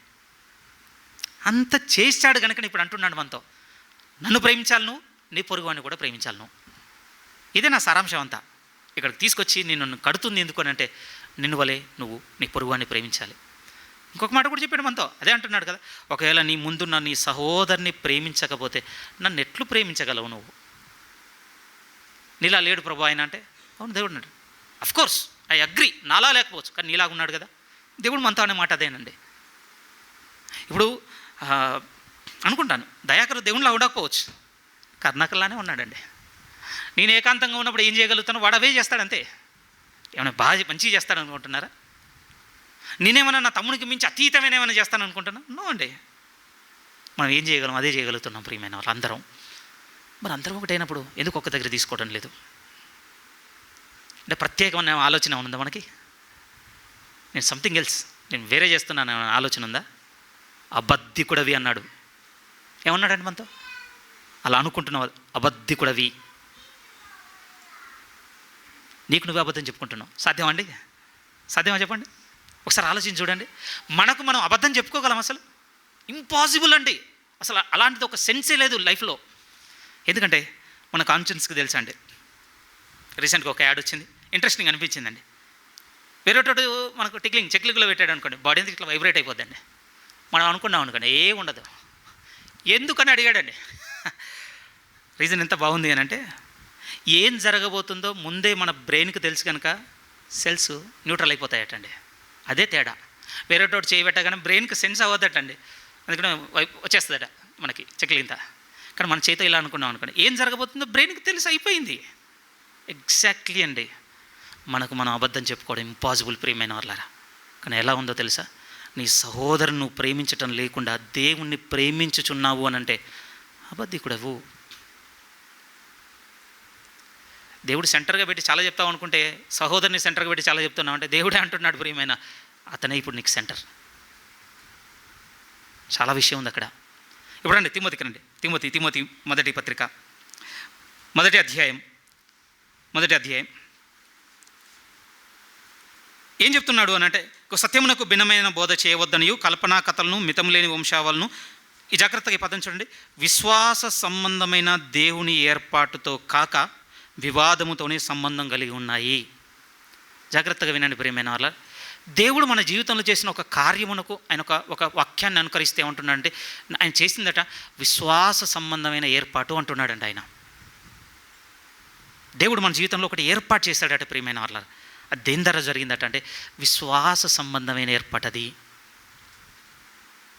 అది విశ్వాస సంబంధమైన, లేకపోతే దేవుని విమోచన ప్రణాళిక అన్న అర్థం కూడా వస్తుందండి ఇక్కడ. ఏం చేశాడు దేవుడు మన జీవితంలో ఏర్పాటు చేసింది ఏంటి అంటే విమోచించాడండి. అదే కదా కొన్ని వారాలు గతంలో మనం చూసుకున్నాం కదా. యేసుక్రీస్తు వల్ల మనకు జరిగింది ఏంటంటే రోమా 5:3 అదే మొదటి రోమాయ పత్రిక 5వ అధ్యాయం మొదటి వాక్యం అదే. విశ్వాసం ద్వారా యేసుక్రీస్తు ద్వారా మనల్ని విమోచించాడు ప్రియమైన వాళ్ళారా. మనల్ని విమోచించాడు. అదే ఆయన ప్రణాళిక. ఈ ప్రణాళిక విశ్వాస సంబంధమైన దేవుని ఏర్పాటండి. కానీ ఒక కొత్త రకమైన బోధ వచ్చేసింది. ఆ బోధ ఏం చేయడం మొదలుపెట్టిందంటే దేవుని ఏర్పాట్లో నుంచి బయటికి తీసుకుపోతుంది. బాగా వినండి, వెరీ వెరీ ఇంపార్టెంట్. మీకు కనెక్ట్ అవుతుందో లేదో నాకు తెలియదు. ఏం జరుగుతుంది? ఒక వెరైటీ టీచింగ్ వచ్చింది, మాకు వినడానికి బాగుంది. ఇదే తిమోతి అంటాడు కదా, దురద చెవులు వచ్చేస్తాయి, వాళ్ళకి ఇష్టమైనటువంటి బోధకులను ఏర్పాటు చేసుకుంటారు. ఎగ్జాంపుల్ ఏంటంటే మన యూట్యూబ్ ఛానల్సే. మనం ఎవరిని ఇష్టపడడం వాళ్ళని సబ్స్క్రైబ్ చేసుకున్నామండి, మనం నొప్పించే వాళ్ళని చేసుకోలేదు. చౌ ఛానల్ వదిలేయండి, ఇది చేసుకోవాలి కనుక చేసుకున్నారు. కానీ ఇంకోటి ఉంటుంది ఇంకా ఎడిషనల్గా మనకు నచ్చినాయి, ఎంటర్టైనింగ్గా ఉన్నాయి, కొత్తగా ఉన్నాయి, వినసొంపుగా ఉన్నాయి, ఆశ్చర్యపెట్టేట్టుగా ఉన్నాయి, ఎవ్వరూ ఇంతకుముందు చెప్పనట్టుగా ఉన్నాయి. వెంటనే సబ్స్క్రైబ్. ఓ వండర్ఫుల్. వెనక నుంచి కొంతమంది అనుకుంటుండొచ్చు, నా ఛానల్లో ఏ సబ్స్క్రైబ్ లేదు, నేను న్యూట్రల్ అంటారా? ఇంక దేనికి లేకుంటున్నారా మీరు? ఇంకా అది ఇంకా ప్రాబ్లం అండి. తెలుగులో సామెత ఉంటుంది, ఏమంటారో తెలుసా? గుడ్డి కంటే తెలుసు కొంతమందికి మెల్లనయం. ఇది మరి గుడ్డితనం, ఇది మరీ చెడు. నిజం ప్రియమైన వాళ్ళారా. ఇప్పుడు మనం ఆలోచించాల్సిన విషయం ఏమిటి అని అంటే, అవును దేవుని ఏర్పాటుతో కాకుండా మిగిలిన వాటితో సాగుతూ ఏమి ఎదిగించుకుంటున్నాను నేను? పోనీ అలాంటి బోధ ఏం చేసిందట అంటే ఉపదేశ సారంలో నుంచి బయట పట్టుకొస్తుందండి అందరినీ. ఉపదేశ సారంలో నుండి ఆ దేవుని సంబంధమైన ఏర్పాటుతో రిలేషన్ లేకుండా అదర్గా ఉన్నటువంటి టీచింగ్ ఏం చేస్తుందంటే ఉపదేశ సారంలో నుంచి. ఏంటి సారం అంటే కింద చెప్పేశాడు ప్రియమైన వాళ్ళరా, క్లియర్గా చెప్తూ, పవిత్ర హృదయం నుండి, మంచి మనస్సాక్షి నుండి, నిష్కపటమైన విశ్వాసం నుండి కలుగు ప్రేమయే. ఏ బోధ అయితే మిమ్మల్ని ప్రేమలో కడుతుందో, ఏ బోధ అయితే మిమ్మల్ని ప్రేమలో ఎదిగిస్తుందో, ఏ బోధ అయితే మిమ్మల్ని ప్రేమను జరిగించేవారుగా చేస్తుందో అది సత్య సంబంధమైన బోధ, దేవుని ఏర్పాటుతో సంబంధం కలిగి ఉన్న బోధ ప్రియమైన వాళ్ళారా. మీ మనసులో అనుకుంటుండొచ్చు, తన దూరంగా ఉంటే బాగుండు. ఎందుకు? ప్రేమించడం చాలా పెయిన్ఫుల్గా ఉంది. అన్నీ మర్చిపోవాలి. వాళ్ళు చేసిన కీడు, వాళ్ళు చేసిన నష్టం, వాళ్ళు చేసిన గాయాలు, వారు చేసిన అవమానం ఒకసారి ఆలోచించండి ప్రియమైన వాళ్ళారా. పౌలు గారు ఎలా ఫేస్ చేసుకోబోతుండొచ్చు అంటే రేపు యేసుక్రీస్తుని చంపాడండి కొంతమందిని. తెలుసా? చంపాడు ఆ వ్యక్తి. ఏ విధంగా ఎదుర్కోబోతుండొచ్చు? ఆయన మనసులో ఏమని ఉండొచ్చు? ఒకసారి ఆలోచించండి. ఎందుకు అది గుర్తు చేస్తున్నాను అంటే జాగ్రత్తగా వినండి ప్రియమైన వాళ్ళారా. రేపు మనం వెళుతున్న నిత్యత్వంలో మనల్ని గాయపరిచిన వాళ్ళు కూడా ఉంటారు ప్రియమైన వాళ్ళారా. ఇక్కడ ఉన్నాను కానీ అక్కడ ఉండగలను అని అనుకుంటే ఉండలేమండి. ఉండవు, నిశ్చయంగా ఉండం. సమాధానం కావాలండి, ఏకత కావాలంతే. అభిప్రాయాల భేదాలు, ఆలోచనల భేదాలు, సంఘర్షణల మధ్య భేదాలు ఉండొచ్చు ప్రియమైన వాళ్ళారా. కానీ వీటన్నిటికీ బలమైంది ప్రేమ. ఇవన్నీ పక్కకు పెట్టి చాలా బలమైన పరిచర్య చేద్దాం అనుకుందాం. ఎక్కడికి వెళ్తుంది అన్నాడు తెలుసా అండి పౌలు గారు? కొరింథీయులకు రాసిన మొదటి పత్రిక 13వ అధ్యాయం. ఈ మాట ఇక్కడితో వదలవ, వెనక్కి ముందుకు తిప్పుతాను. ఈరోజు చాలా తిప్పుతానండి. కొరింథీయులకు రాస్తున్న మొదటి పత్రిక 13వ అధ్యాయం చూడండి. ఎలాంటి మైటీ వర్కర్స్ బయలుదేరారటంటే అసలు మామూలు కాదటండి వాళ్ళు. ఇప్పుడు చదువుదాం లిస్ట్. 13వ అధ్యాయం ఎలాంటి వాళ్ళు బయలుదేరారటంటే దేవదూతల భాషతో మాట్లాడే వాళ్ళు ఉన్నారట. అంటే ఒకవేళ అలా ఉన్న ప్రేమ లేని వాడైతే మ్రోగెడు కంచును గనగనలాడు తాళమునయుండును, ప్రవచించు కృపావరములన్నీయు అంటే కలిగి మర్మములన్నీయు జ్ఞానమంతయు ఎరిగిన వాడైనను, కొండలను పెకిలింపగల పరిపూర్ణ విశ్వాసము గలవాడైనను, ప్రేమ లేని వాడనైతే నేను వ్యర్థుడను. కిందంటాడు, బీదల పోషణ కొరకు నా ఆస్తి అంతయు ఇచ్చినను. ఈ పదం చూడండి, కాల్చబడుటకు నా శరీరమును అప్పగించినను ప్రేమ లేనివాడనైతే నాకు ఏమి ప్రయోజనము లేదు. ఒకవేళ మనం ఉపదేశ సారంగా ఉన్నటువంటి ప్రేమ నాకు వద్దనుకొని పక్కకు వస్తే, మన సహోదరుని ప్రేమించలేని మనసుతో పక్కకు వచ్చి దేవుని ప్రేమిస్తున్నానని మనం ఎన్ని చేసినా పౌలని భక్తుడు అంటున్నాడు, ఏం ప్రయోజనం? చివరికి మిగిలేది శూన్యం. బహుశా ఇలా చెప్పొచ్చేమో, లేదు కానీ ఆలోచన, ఒకవేళ ఆ సహోదరుని ప్రేమించే మనసు లేకుండా ఇన్ని చేయడం కంటే ఇవేవి చేయకుండా, జాగ్రత్తగా ఇవేవి చేయకుండా సహోదరుని మనం ప్రేమించగలిగే మనసుని ట్యూన్ చేసుకుంటే ప్రియమైన వాళ్ళారా, తుదకు చాలా ప్రయోజనం ఉంది. ఎంత కాంట్రాస్ట్ చూడండి. ఈరోజు మనం మన మన ఈ ఆరాధనలను చాలా చేసి ఉండొచ్చు. మనం చాలా అంటే నేను మీలో కొంతమందిని ప్రేమించకుండానే ఈ ప్రసంగాన్ని సిద్ధపడిపోయి ఉండొచ్చు. ఏం ప్రయోజనం నాకు ఇది? నేను ఈరోజు మీలో కొంతమందిని నేను ప్రేమించకుండానే నేను చర్చ్కు వస్తుండొచ్చు. ఏం ప్రయోజనం నాకు ఇది? ఇలా ఆలోచించాలండి. ఊరికే అనుకుంటున్నారా చర్చ్గా ఉంది అని అంటే? భూమి మీద దేవుని బాధ్యతతో నడుస్తున్నటువంటి ఏమనాలి, పరిశ్రమ అన్న పదం పెట్టుకుందానులేండి, ఒక రాజ్యం అండి ఇది. కేవలం భూమి మీద ఒక్కటే ఉంది ప్రియమైన వాళ్ళారా, దేవుని ఆజ్ఞతో నడుస్తున్నది. అంత సీరియస్ దాంట్లో మనం వచ్చేసామండి. సిలిదేం కాదు ఇది. ఎంత స్థిరంగా మనం నేర్చుకొని చూడవలసింది ఉంది అని అంటే, ఏదైనా జరగవచ్చు ప్రియమైన వాళ్ళారా. ఎవరికి జరగలేదు చెప్పండి జీవితంలో? కానీ ప్రేమించడం కావాలి. నాకు రావటం లేదు అని అంటే దాన్ని చెప్పడానికేనండి. మీతో ఇందాక అన్నాను కదా, దేవుని విశ్వాస సంబంధమైన ఏర్పాటు ఏంటి అంటే, ఎఫెసీలకు రాసిన పత్రికలోనికి రండి. ఏంటి ఆ ఏర్పాటు మీరు చూడండి జాగ్రత్తగా. ఎఫెసీలకు రాసిన పత్రిక 2వ అధ్యాయం మొదటి నుంచి జాగ్రత్తగా చూద్దాం. ఇదే దేవుని విశ్వాస సంబంధమైన ఏర్పాటు, లేకపోతే దేవుని విమోచన ప్రణాళిక. ఏంటంటే ఇది వ్యక్తిగతంగా మన గురించే, ఇంకెవ్వరు లేరండి. చదువుతున్న రిఫరెన్స్లో చదువుతున్నప్పుడు ఇంకెవరో గుర్తు రావద్దు ప్లీజ్. ఇది మన పోర్షన్, లిటరల్గా అవర్ పర్సనల్ పోర్షన్. ఇది మన వ్యక్తిగతమైనటువంటి భాగం ఇది బైబిల్లో. ఇప్పుడు చదువుకుందాం. మీ అపరాధముల చేతను మీ పాపముల చేతను మీరు చచ్చిన వారై ఉండగా, ఆ తర్వాత అన్నమాట, ఆయన మిమ్మల్ని క్రీస్తుతో కూడా బ్రతికించెను. అయిపోలేదు 2. మీరు వాటిని చేయుచు వాయుమండల సంబంధమైన అధిపతిని, అనగా అవిధేయులైన వారిని ఇప్పుడు ప్రేరేపించు శక్తికి అధిపతిని అనుసరించి ఈ ప్రపంచ ధర్మము చొప్పున మునుపు నడుచుకుంటుంది. వారితో కలిసి మనమందరము శరీరం యొక్కయు మనసు యొక్కయు కోరికలను నెరవేర్చుకొనుచు మన శరీరాశలను అనుసరించి మునుపు ప్రవర్తించి. అంటే ఈ మాటలు చదువుతుంటే సరే, మీకేమన్నా గుర్తొస్తుందా బైబిల్లో? ఇలాంటి సంఘటన ఎక్కడైనా జరిగిందా? అందరూ కలిసి మూకుమ్మడిగా కలిసిపోయి ఎక్కడ గుర్తొస్తుందంటే, లిటరల్గా మనం వాక్యపట్టంగా చదువుకుని ఆదికాండం 6 గుర్తొస్తుందండి క్లియర్గా. వారి శరీరం యొక్కయు మనసు యొక్క దురాశలు నెరవేర్చుకోవడానికి అందరూ కలిసిపోయినటువంటి ఒక భాగం జరిగిందండి బైబిల్లో. ఆదికాండం 6. ఆ సంఘటన చూసినప్పుడు దేవుని నుంచి వచ్చిన రెస్పాన్స్ ఏంటో తెలుసా ప్రియమైన వాళ్ళారా? వద్దు ఇక మనుషులు ఇక వద్దు. ఆదికాండం 6లోనికి రండి ప్లీజ్. ఆదికాండం 6వ అధ్యాయం. ఎఫెసీ 2లో ఉన్నట్టే ఆదికాండం 6లో కూడా మనం ఉన్నామండి. ఆదికాండము 6వ అధ్యాయం మనకు బాగా కొంచెం పరిచయం ఉన్నటువంటి సందర్భం ఇది. ఏం జరిగింది అని అంటే, నరుల కుమార్తెలో చాలామంది చూడని చక్కని వారని దేవుడి కుమారులు భావించి మరి మనసుకు వచ్చిన వారిని పెళ్లి చేసుకోవడం మొదలుపెట్టారు. బై ప్రోడక్ట్ ఏంటో తెలుసా? రాక్షస సంతానం భూమి మీదకి వచ్చేసిందండి. కొంచెం హార్ష్గా ఉంది వాడు, క్షమించండి. కానీ బైబిల్లో వాడిన పదం అదే ప్రియమైన వాళ్ళారా. బలాత్కారులు, నెఫిలీలు బయటకు వచ్చారండి. అంటే దీనికి సంబంధించింది ఎప్పుడైనా చూద్దాం ప్రియమైన వాళ్ళ, ఒక 10 అర్థాలతో చూడాలటండి దీన్ని.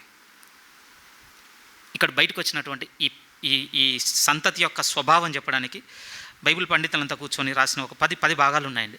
వాళ్ళు చెప్పిన మాటలు చూస్తుండే లిటరల్గా అండి, అంత క్రూరులైనటువంటి మనుషులు భూమి మీదకి వచ్చేసారండి ఇది జరగడం వల్ల. దేవుడిగా వదిలేశాడు ప్రియమైన వాళ్ళారా. నాకు వద్దు. ఏమండి, ఎలాంటి వాతావరణం బయటకు వెళ్ళింది అని అంటే, వారు ప్రజల్లో నుండి తర్వాత కూడా ఉన్నారట తెలుసా. ఇదే వర్డ్ అండి చర్చ్ దాకా క్రీప్ అయింది. ఎక్కడ దాక్కుండా పాక్కుంటూ వచ్చేసిందంటే సంఘం దాకా వచ్చేసిందండి. అందుకనే పాలిటిక్స్ అండి సంఘాల్లో, అందుకనే గొడవలు. అందుకనే గ్రూపిజాలు, అందుకనే ఫేవరెటిజాలు. ఎవరు వీళ్ళంతా? వీళ్ళందరూ క్రీస్తు దాసులు కాదు ప్రియమైన వాళ్ళారా, బలాత్కారులు. చిన్న స్థాయిలో అయితే లేవండి, చిన్న స్థాయిలో అవ్వటం లేదు తెలుసా. లోకల్గా ఉన్న లీడర్స్ని సపోర్ట్ తీసుకుంటున్న వాళ్ళు కొంతమంది, న్యూస్ ఛానల్స్ని సపోర్ట్ తీసుకుంటున్న వాళ్ళు కొంతమంది, లాయర్స్ని పెట్టుకుంటున్న వాళ్ళు కొంతమంది, అవసరమైతే ప్రభుత్వ ప్రతినిధులుగా ఉన్న వారితో కలిసిపోయి జరిగిస్తున్నవారు ఇంకొంతమంది. ఎవరు వీళ్ళంతా? Church persons. వీళ్ళేంటి ఇక్కడ ఉన్నారంతా? అందరూ ప్రియమైన వాళ్ళారు వారి మనసు యొక్కయు శరీరం యొక్కయు ఆశలు నెరవేర్చుకుంటూ వెళ్ళిపోతున్నారట. అప్పుడు తీసుకున్న దేవుని నిర్ణయం ఏమిటి అని అంటే, అదే చదువుదామండి ఒకసారి. 5వ వాక్యం, ఆదికాండము 6వ అధ్యాయం 5వ వాక్యం. నరుల చెడుతనము భూమి మీద గొప్పదనియు, వారి హృదయం యొక్క తలంపులోని ఊహ అంతయు ఎల్లప్పుడూ కేవలం చెడ్డదనియు యెహోవా చూసి తాను భూమి మీద నరులను చేసినందుకు యెహోవా సంతాపం నుండి తన హృదయంలో నచ్చుకున్నాను. ఫస్ట్ టైం అండి, ఫర్ ద ఫస్ట్ టైం దేవుడు బాధపడ్డ సంఘటన ప్రియమైన వాళ్ళ. యవ్వనంలో ఉన్నప్పుడు అండి చీటీ వాటి కోపాలు వస్తాయండి, ఐ అగ్రీ. పెద్దోళ్ళయి ఫ్యామిలీ వచ్చి రెస్పాన్సిబిలిటీస్ వచ్చి పిల్లలైన తర్వాత బాధ్యతల మధ్య నలిగిపోతూ ఆలోచనలు సంఘర్షణల మధ్య కూరుకుపోయిన తర్వాత చాలా కష్టం అండి. ఇది మనం బరస్ట్ అయిపోయి అంటే ఇక ఫెడప్ అయిపోయి ఒకటి ఉంటుంది కదా, ఇంకా పొద్దురా బాబు ఇదంతా నా రక్తం, నా శ్రమ, నా చెమట, నా రాత్రి, నా నిద్ర సమస్తం పెట్టాను వీళ్ళ కోసమే. కొద్దిగా నాకు బతుకున్నంతవరకు మనం ఇంకెవరూ ఎక్స్పీరియన్స్ కాలేదండి. అయ్యారా మీరు? ఏదో ఒక పారామీటర్లో అంటే మళ్ళీ కొంత కంఫర్ట్, కొంత ఆదరణ దొరికి మళ్ళీ కొలిక్కొచ్చి కుటుంబంతో సాగుతున్నారండి. ఇంకెవరూ ఎక్స్పీరియన్స్ అవ్వాలి అలాంటి డే. జస్ట్ ఇమాజిన్ అండి, అంత ఎక్స్టెంట్కి వెళ్ళిపోయి ఇక మొత్తం నాకు వద్దు అలాంటి స్థితిలో దేవుడు ఆలోచిస్తున్నాడటండి. ఎంత ఆలోచన అంటే దేవుంది, సమస్తమును కలిగించిన ఆలోచన, ఏవి కూడా కొదవలేనంతగా ఏర్పాటు చేసిన ఆలోచన. ఇంత చేసిన దేవునికి మనిషి బయటకు వచ్చి మీరు నేను చూపించినటువంటి కృతజ్ఞత ఎంత అని అంటే మనసు నొచ్చుకునేంత. అప్పుడు దేవుడు అనుకున్న మాట, తీసేస్తాను. ఏమంటే ఆ బ్యాక్గ్రౌండ్లో ఉన్నటువంటి ఆ గందరగోళాన్ని లేకపోతే ఆ గంభీరాన్ని మీకు ఎక్స్ప్లెయిన్ చేయడం నాకు రాలేదు, కానీ అలాంటి భీకర వాతావరణంలో వండర్ఫుల్ ఫ్రేజ్ ఏంటో తెలుసా ప్రియమైన వాళ్ళ? 8వ వాక్యం చదవాలి, ఐ థింక్ 8 అనుకుంటాను. అయితే అంటే బ్యూటిఫుల్ స్టేట్మెంట్ అండి అది. అయితే నోవాహు యెహోవా దృష్టి యందు కృప పొందినవాడాయను. ఒక్క పర్సన్ అండి మొత్తం మార్చేశాడండి. ఒక్క పర్సనే, నాట్ ఈవెన్ ఫ్యామిలీ, ఒక్క పర్సనే. అంత భీకరమైన వాతావరణం. ఎంత నిర్ణయం అంటే దేవుంది, డిస్కషన్ ఏం లేదండి. దైవత్వంలో ఉన్న ముగ్గురు కూర్చొని ఇప్పుడు మళ్ళీ మనం ఏం ఆలోచిద్దాం, రీస్టార్ట్, నథింగ్ అండి. తీసేస్తాను నేను. మనం ఎవరం లేము, ఇంత మాట్లాడే నేను లేను, వినే మీరు లేరు, అయిపోయింది. హ్యూమన్ హిస్టరీయే లేదు. గట్టిగా మాట్లాడుకుంటే మళ్ళీ ఎవల్యూషన్ ఉంది, ఇంకోటి ఉంది, ఏదో ఒక రకంగా భూమి మీదకి ఏమీ లేదు. దేవుడు మాట సత్యమరియమైన వాళ్ళంతా తీసేద్దాం అనుకున్నాడు, కానీ ఒక్క వ్యక్తి అండి అతన్ని చూడగానే దేవుడు ఒకే ఒక్క మాట అన్నాడు, నోవహు కృప పొందుకున్నాడయ్యాడు నాతో. ఎందుకు ఇది మీతో చెప్తున్నానంటే బాగా జాగ్రత్తగా వినండి ప్రియమైన వాళ్ళారా. దేవుని విశ్వాస సంబంధమైన ఏర్పాట్లో మన జీవితంలో కూడా అదే జరిగిందండి. తీసేద్దాం, కరుణాకరం తీసేద్దాం, మీ పేరు మీరు పెట్టుకోండి, వద్దు, వీడు వద్దు భూమి మీద. ఎందుకు అనుకోవాలి చెప్పండి? మీరు ఉండాలని, నేను ఉండాలని. దేవుడు give me one good reason అంటారు కదా, ఒక్కటి చెప్పండి ప్లీజ్. ఉందా మన మనసుతో మనం ఏమైనా చెప్పుకోగలం? నో. కానీ ఒక్క యేసుక్రీస్తునందు ప్రియమైన వాళ్ళారా అందరూ ఉన్నాం. ఒక్క యేసుక్రీస్తునందు. ఎందుకు ఈ మాట చెప్తున్నాను అంటే, ఇప్పుడు జాగ్రత్తగా వినండి, కంక్లూడ్ చేస్తాను తొందరగానే. ఎందుకు ఈ మాట చెప్తున్నానంటే, ఆ ఒక్కడిని ఎప్పుడూ జ్ఞాపకం చేసుకుంటున్నాడు కనుక దేవుడు మనతో ఇంకా ఇప్పటి వరకు తండ్రిగా ఉంటున్నాడు ప్రియమైన వాళ్ళారా. ఆ ఒక్కడిని జ్ఞాపకం చేసుకుంటున్నాడు కనుక. సరే, నోవా టైం అయిపోయింది కనుక దేవుడు మనసు మార్చుకున్నాడు అంటే, మీరు తర్వాత చూడండి, ఒక ఆర్డర్ చూద్దామా? ఇదే చూడండి, 8వ అధ్యాయం మొదటి వాక్యం. దేవుడు నోవాహును అతనితో కూడా ఓడలో ఉన్న సమస్త జంతువులను సమస్త పశువులను జ్ఞాపకము చేసుకున్నాను. మళ్ళీ ఆ విశ్వాస సంబంధమైన ఆయన ప్రణాళికలో ఉన్న ఆ ఒక్కనే జ్ఞాపకం చేసుకుంటున్నాడు. మీరు ఇలా చాప్టర్ వైజ్ నడుచుకుంటూ వస్తున్నారు అనుకోండి, ఆ తర్వాత ఒక జనాంగాన్ని పిక్ చేసుకున్న, ఆ జనాంగాన్ని నడిపిస్తున్న ప్రతిసారి దేవుడు చెప్పే మాట ఏమిటంటే, వారి పితరులను జ్ఞాపకం చేసుకున్నాను, వారి పితరులను జ్ఞాపకం చేసుకున్నాను, వారి పితరులను జ్ఞాపకం చేసుకున్నాను. ఎందుకు జ్ఞాపకం చేసుకుంటున్నాడు అంటే, ఈవెన్ మీరు నిర్గమాకాండం చదువుతున్న ఇశ్రాయేళ్ల మొరను, వారి పితరులకు దేవుడు చేసిన నిబంధనను జ్ఞాపకం చేసుకుని అంటాడు 2వ అధ్యాయంలో. మీరు 6వ అధ్యాయానికి వచ్చినా సరే అక్కడ కూడా అదే చెప్తాడు. వారి పితరులను, వారి నిబంధన, వారితో చేసిన నిబంధనను జ్ఞాపకం చేసుకున్నాను. అక్కడి నుంచి కీర్తనల వరకు కనపడుతుంది. ఎందుకు ఈ మాట మీతో చెప్తున్నానంటే, దేవుని విశ్వాస సంబంధమైన ఏర్పాట్లో ఏం జరిగింది అని అంటే, మిమ్ములను నన్ను ఉండనివ్వాలని ఒక నిబంధన చేసుకున్నాడంటే దేవుడు, అందుకని వదిలిపెట్టడం లేదు ప్రియమైన వాళ్ళారు. ఇప్పుడు నాతో చెప్పండి, ఆయన నిబంధన చేసుకోవడానికి మనకున్న ఎలిజిబిలిటీస్ ఏంటి? ఒప్పందం ఉందనుకోండి, రాసుకుంటాం కదా, ఊరికని రాస్తారా? దారిలో పోతున్నాను పిలిచి దాదా నా ఆస్తిలో సగం ఇస్తాను సంతకం పెడతారు మీరేమన్నా? ఒకటే డైలాగ్ ఉంటుంది మన దగ్గర, నువ్వు ఎవడో అసలు నీకెందుకు ఇవ్వాలి నేను? ఇంత చిత్రం తెలుసా అండి, రక్త సంబంధంలోనే ఉంది. మీరు చూసారా? పరాయోనికి ఇచ్చుడు కాదు, రక్త సంబంధం దగ్గర ఇచ్చే దగ్గరనే పెద్ద గొడవలండి ఈరోజు. అలాంటి దేవుడు నిన్ను నన్ను పిలిచి, నీతో నేను నిబంధన చేసుకుంటాను, నేను ఉండనిస్తాను. ఏంటి మన అర్హత? కేవలం ఆయన ప్రియమైన వాళ్ళు. అందుకోసమే అంటున్నాడండి, నేను ఇంతగా దిగొచ్చి నీ ఎడల నేను ప్రేమ చూపించాను కనుక ఇప్పుడు నీతో చెప్తున్నాను విను, నువ్వు నన్ను తిరిగి ప్రేమించుతున్నావు అంటే నీ సహోదరుని కూడా నువ్వు ప్రేమించాలి. మీరు ఒక ప్రాంతానికి వెళ్ళిపోయారు, బతుకు తెరువు కొరకు, ఏం లేవు మీ చేతిలో, ఒక దగ్గర నివాసం ఏర్పాటు చేసుకోవాలి. చూశారు, ఈయన బాగా ఉన్న ఆయన ఒక ఆయన గురించి మీరు తెలుసుకున్నారు. ఇతని దగ్గర కొంచెం చోటు దొరికితే ఏదో ఒక రకంగా బతికేస్తానని మీరు అక్కడ పోయారనుకోండి. ఇక్కడ 2 జరగాలండి. మొదటిది ఏమిటి అంటే, మనకు ఆ కొంచెం చోటు ఇచ్చేటువంటి ఆ యజమానికి మన మీద నమ్మకం ఏర్పడాలి ప్రియమైన. అదర్వైజ్ ఎందుకు ఇస్తాడు చెప్పండి? అంతే కదా. రెండోది కూడా మీతో చెప్పనా, మనకు కూడా ఆ యజమాని అంటే కొంత నమ్మకం ఏర్పడితేనే అతను పంచన చేరగలం. అలా కాకుండా ధనవంతుడు, బలవంతుడు నన్ను, నా కుటుంబాన్ని ఇంకా ధ్వంసం చేసి ఉన్నది తీసుకుంటే ఎలా?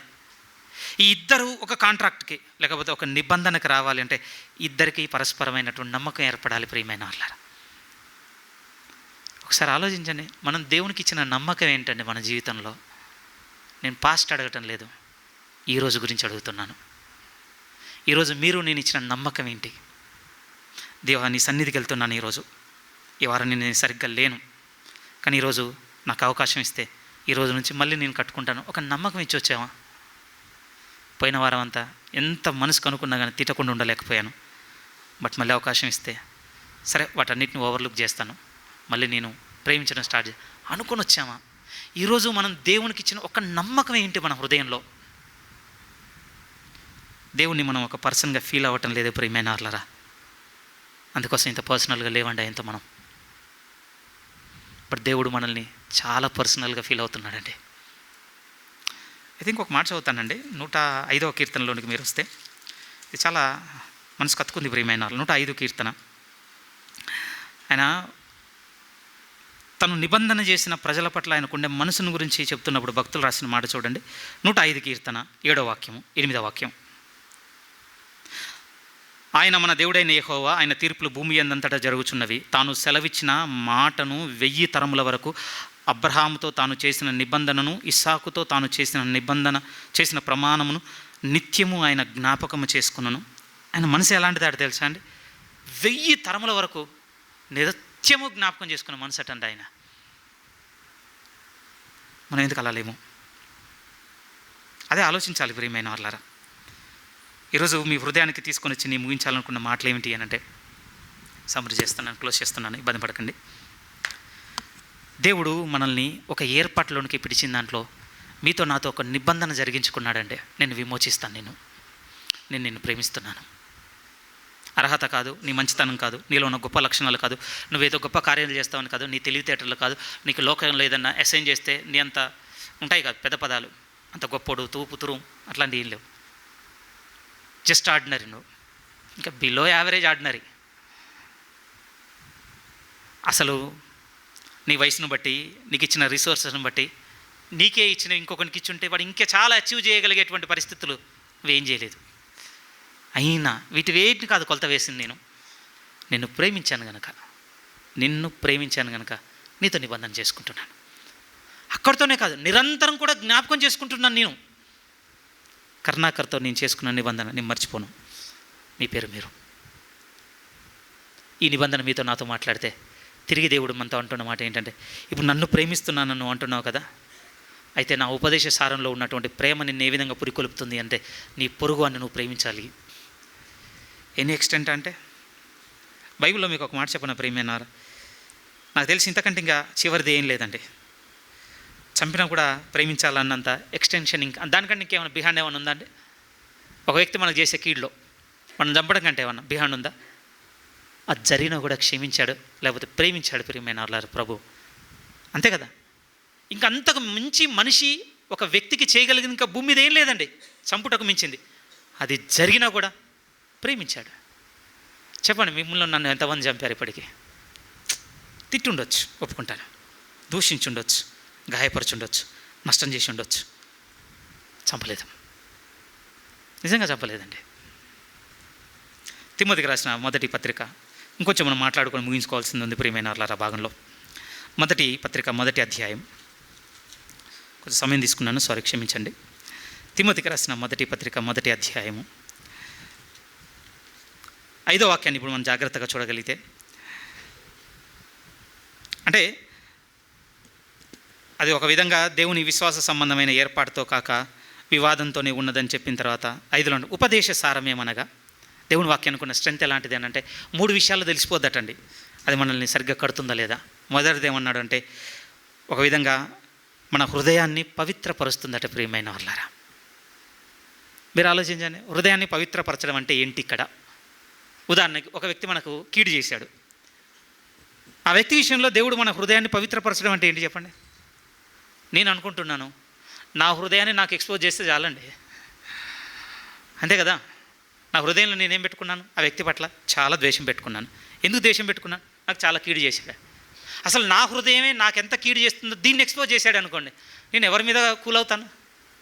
నాకు నేను చేసుకున్న కీడుతో పోలిస్తే వీడు చేసింది చాలా తక్కువ, ఫోనీలే అనుకుంటామండి. ఎస్, నిజం తెలుసా, దేవుని సన్నిధిలో దేవుడు తన వాక్యంతో వినిపిస్తూ మనకు నేర్పించేది ఏంటో చెప్పిన స్థిరంగా మనల్ని మనకు బాగా చూపెడుతుంటాడండి. ఆయన మనల్ని బాగా మనకు చూపెడుతుంటాడు. నిజం ప్రియమైన వాళ్ళారా. కానీ మనం చేసేది ఏంటో తెలుసా, లెన్స్ మారుస్తాం సీరియస్గా. లెన్స్ మార్చి మనకు కనపడకపోయినా బూజరగా ఉన్న చోటు చేసుకొని మరి చూస్తామండి ఇంకొకటి అందులో. మానేద్దాం ప్రియమైన వాళ్ళారా, మానేద్దాం. రెండోది ఏమన్నాడు తెలుసా అండి, మన హృదయాన్ని పవిత్రపరుస్తుందట, మన మనస్సాక్షిని అంటే మంచిగా చేస్తాటండి. మంచి అన్న పదం మీకు ఏ విధంగా చెప్పాలి, కొన్నిసార్లు ఒకటి ఫిక్స్ అయ్యామనుకోండి, అంత తొందరగా ఒపీనియన్ చేంజ్ చేసుకోమండి. ఎందుకు చేంజ్ చేసుకోమనంటే, ఎంత పాజిటివ్ విన్నా కూడా సమ్టైమ్స్ కొన్ని బిహేవియర్స్ ఉంటాయి మనలో. అప్పుడప్పుడు బాధ అవుతుంది ప్రియమైన వాళ్ళ, ఎందుకు ఇట్లా బిహేవ్ చేస్తున్నామని. గుడ్ విన్నా కూడా, వాళ్ళ గురించి మంచి విన్నా కూడా మనసు అస్సలు తీసుకోదండి. ఎందుకంటే మన లోపల మన కాన్షియస్ ఒకటే బాధపడుతూ ఉంటుంది. దేవుడు నేను దాన్ని క్లియర్ చేస్తాను నిజమండి. అయ్యో, మంచిని గుర్తించగలగాలి ప్రియమైన వాళ్ళ. ఉపేక్షించి ఏం చేస్తామని చెప్పండి. పోనీ దేవుడే పిక్ చేసుకున్నాడు అనుకోండి, మీ నుంచి నా నుంచి, ఏ మంచి పోద్దండి హెవెన్కి? ఏదైనా పోయేటట్టుందా? పోయేటట్టు ఏం లేకపోయినా ఆయన ఒక విధంగా తన స్వభావంతో మనల్ని ఓర్చుకుంటూనే ఉన్నాడండి. ఫైనల్ వర్డ్ ఏమన్నాడో తెలుసా, ఒక విధంగా నిష్కపటమైనటువంటి విశ్వాసం కలుగుతుందటండి ఆ బోధ. నిష్కపటమైన విశ్వాసం, దీని గురించి చాలా బాధ కలిగిందండి. దేవునితో మనం చాలా కపటంగా నడుచుకుంటున్నాం ప్రియమైన వాళ్ళారా. నేను ఎవ్రీ సండే వస్తున్నాను కనుక నా ఇంట్లో ఇది చేయి, ఈ ఆదివారం నీకు నా ధన సహాయం ఇచ్చాను కనుక నాకు అది చేయి. కపటం లేదా? ఒకసారి ఆలోచన చూడండి, కపటం లేదా అందులో? వంచన వద్దు ప్రియమైన వాళ్ళారా. అలా బేరానికి వచ్చినందుకే శిష్యుడుగా ఉండవలసిన యూదా ద్రోహిగా మిగిలిపోయాడండి చరిత్రలో. అది మన మనసుకు వినపడవలసిన మాట. అలా బేరానికి వచ్చినందుకే.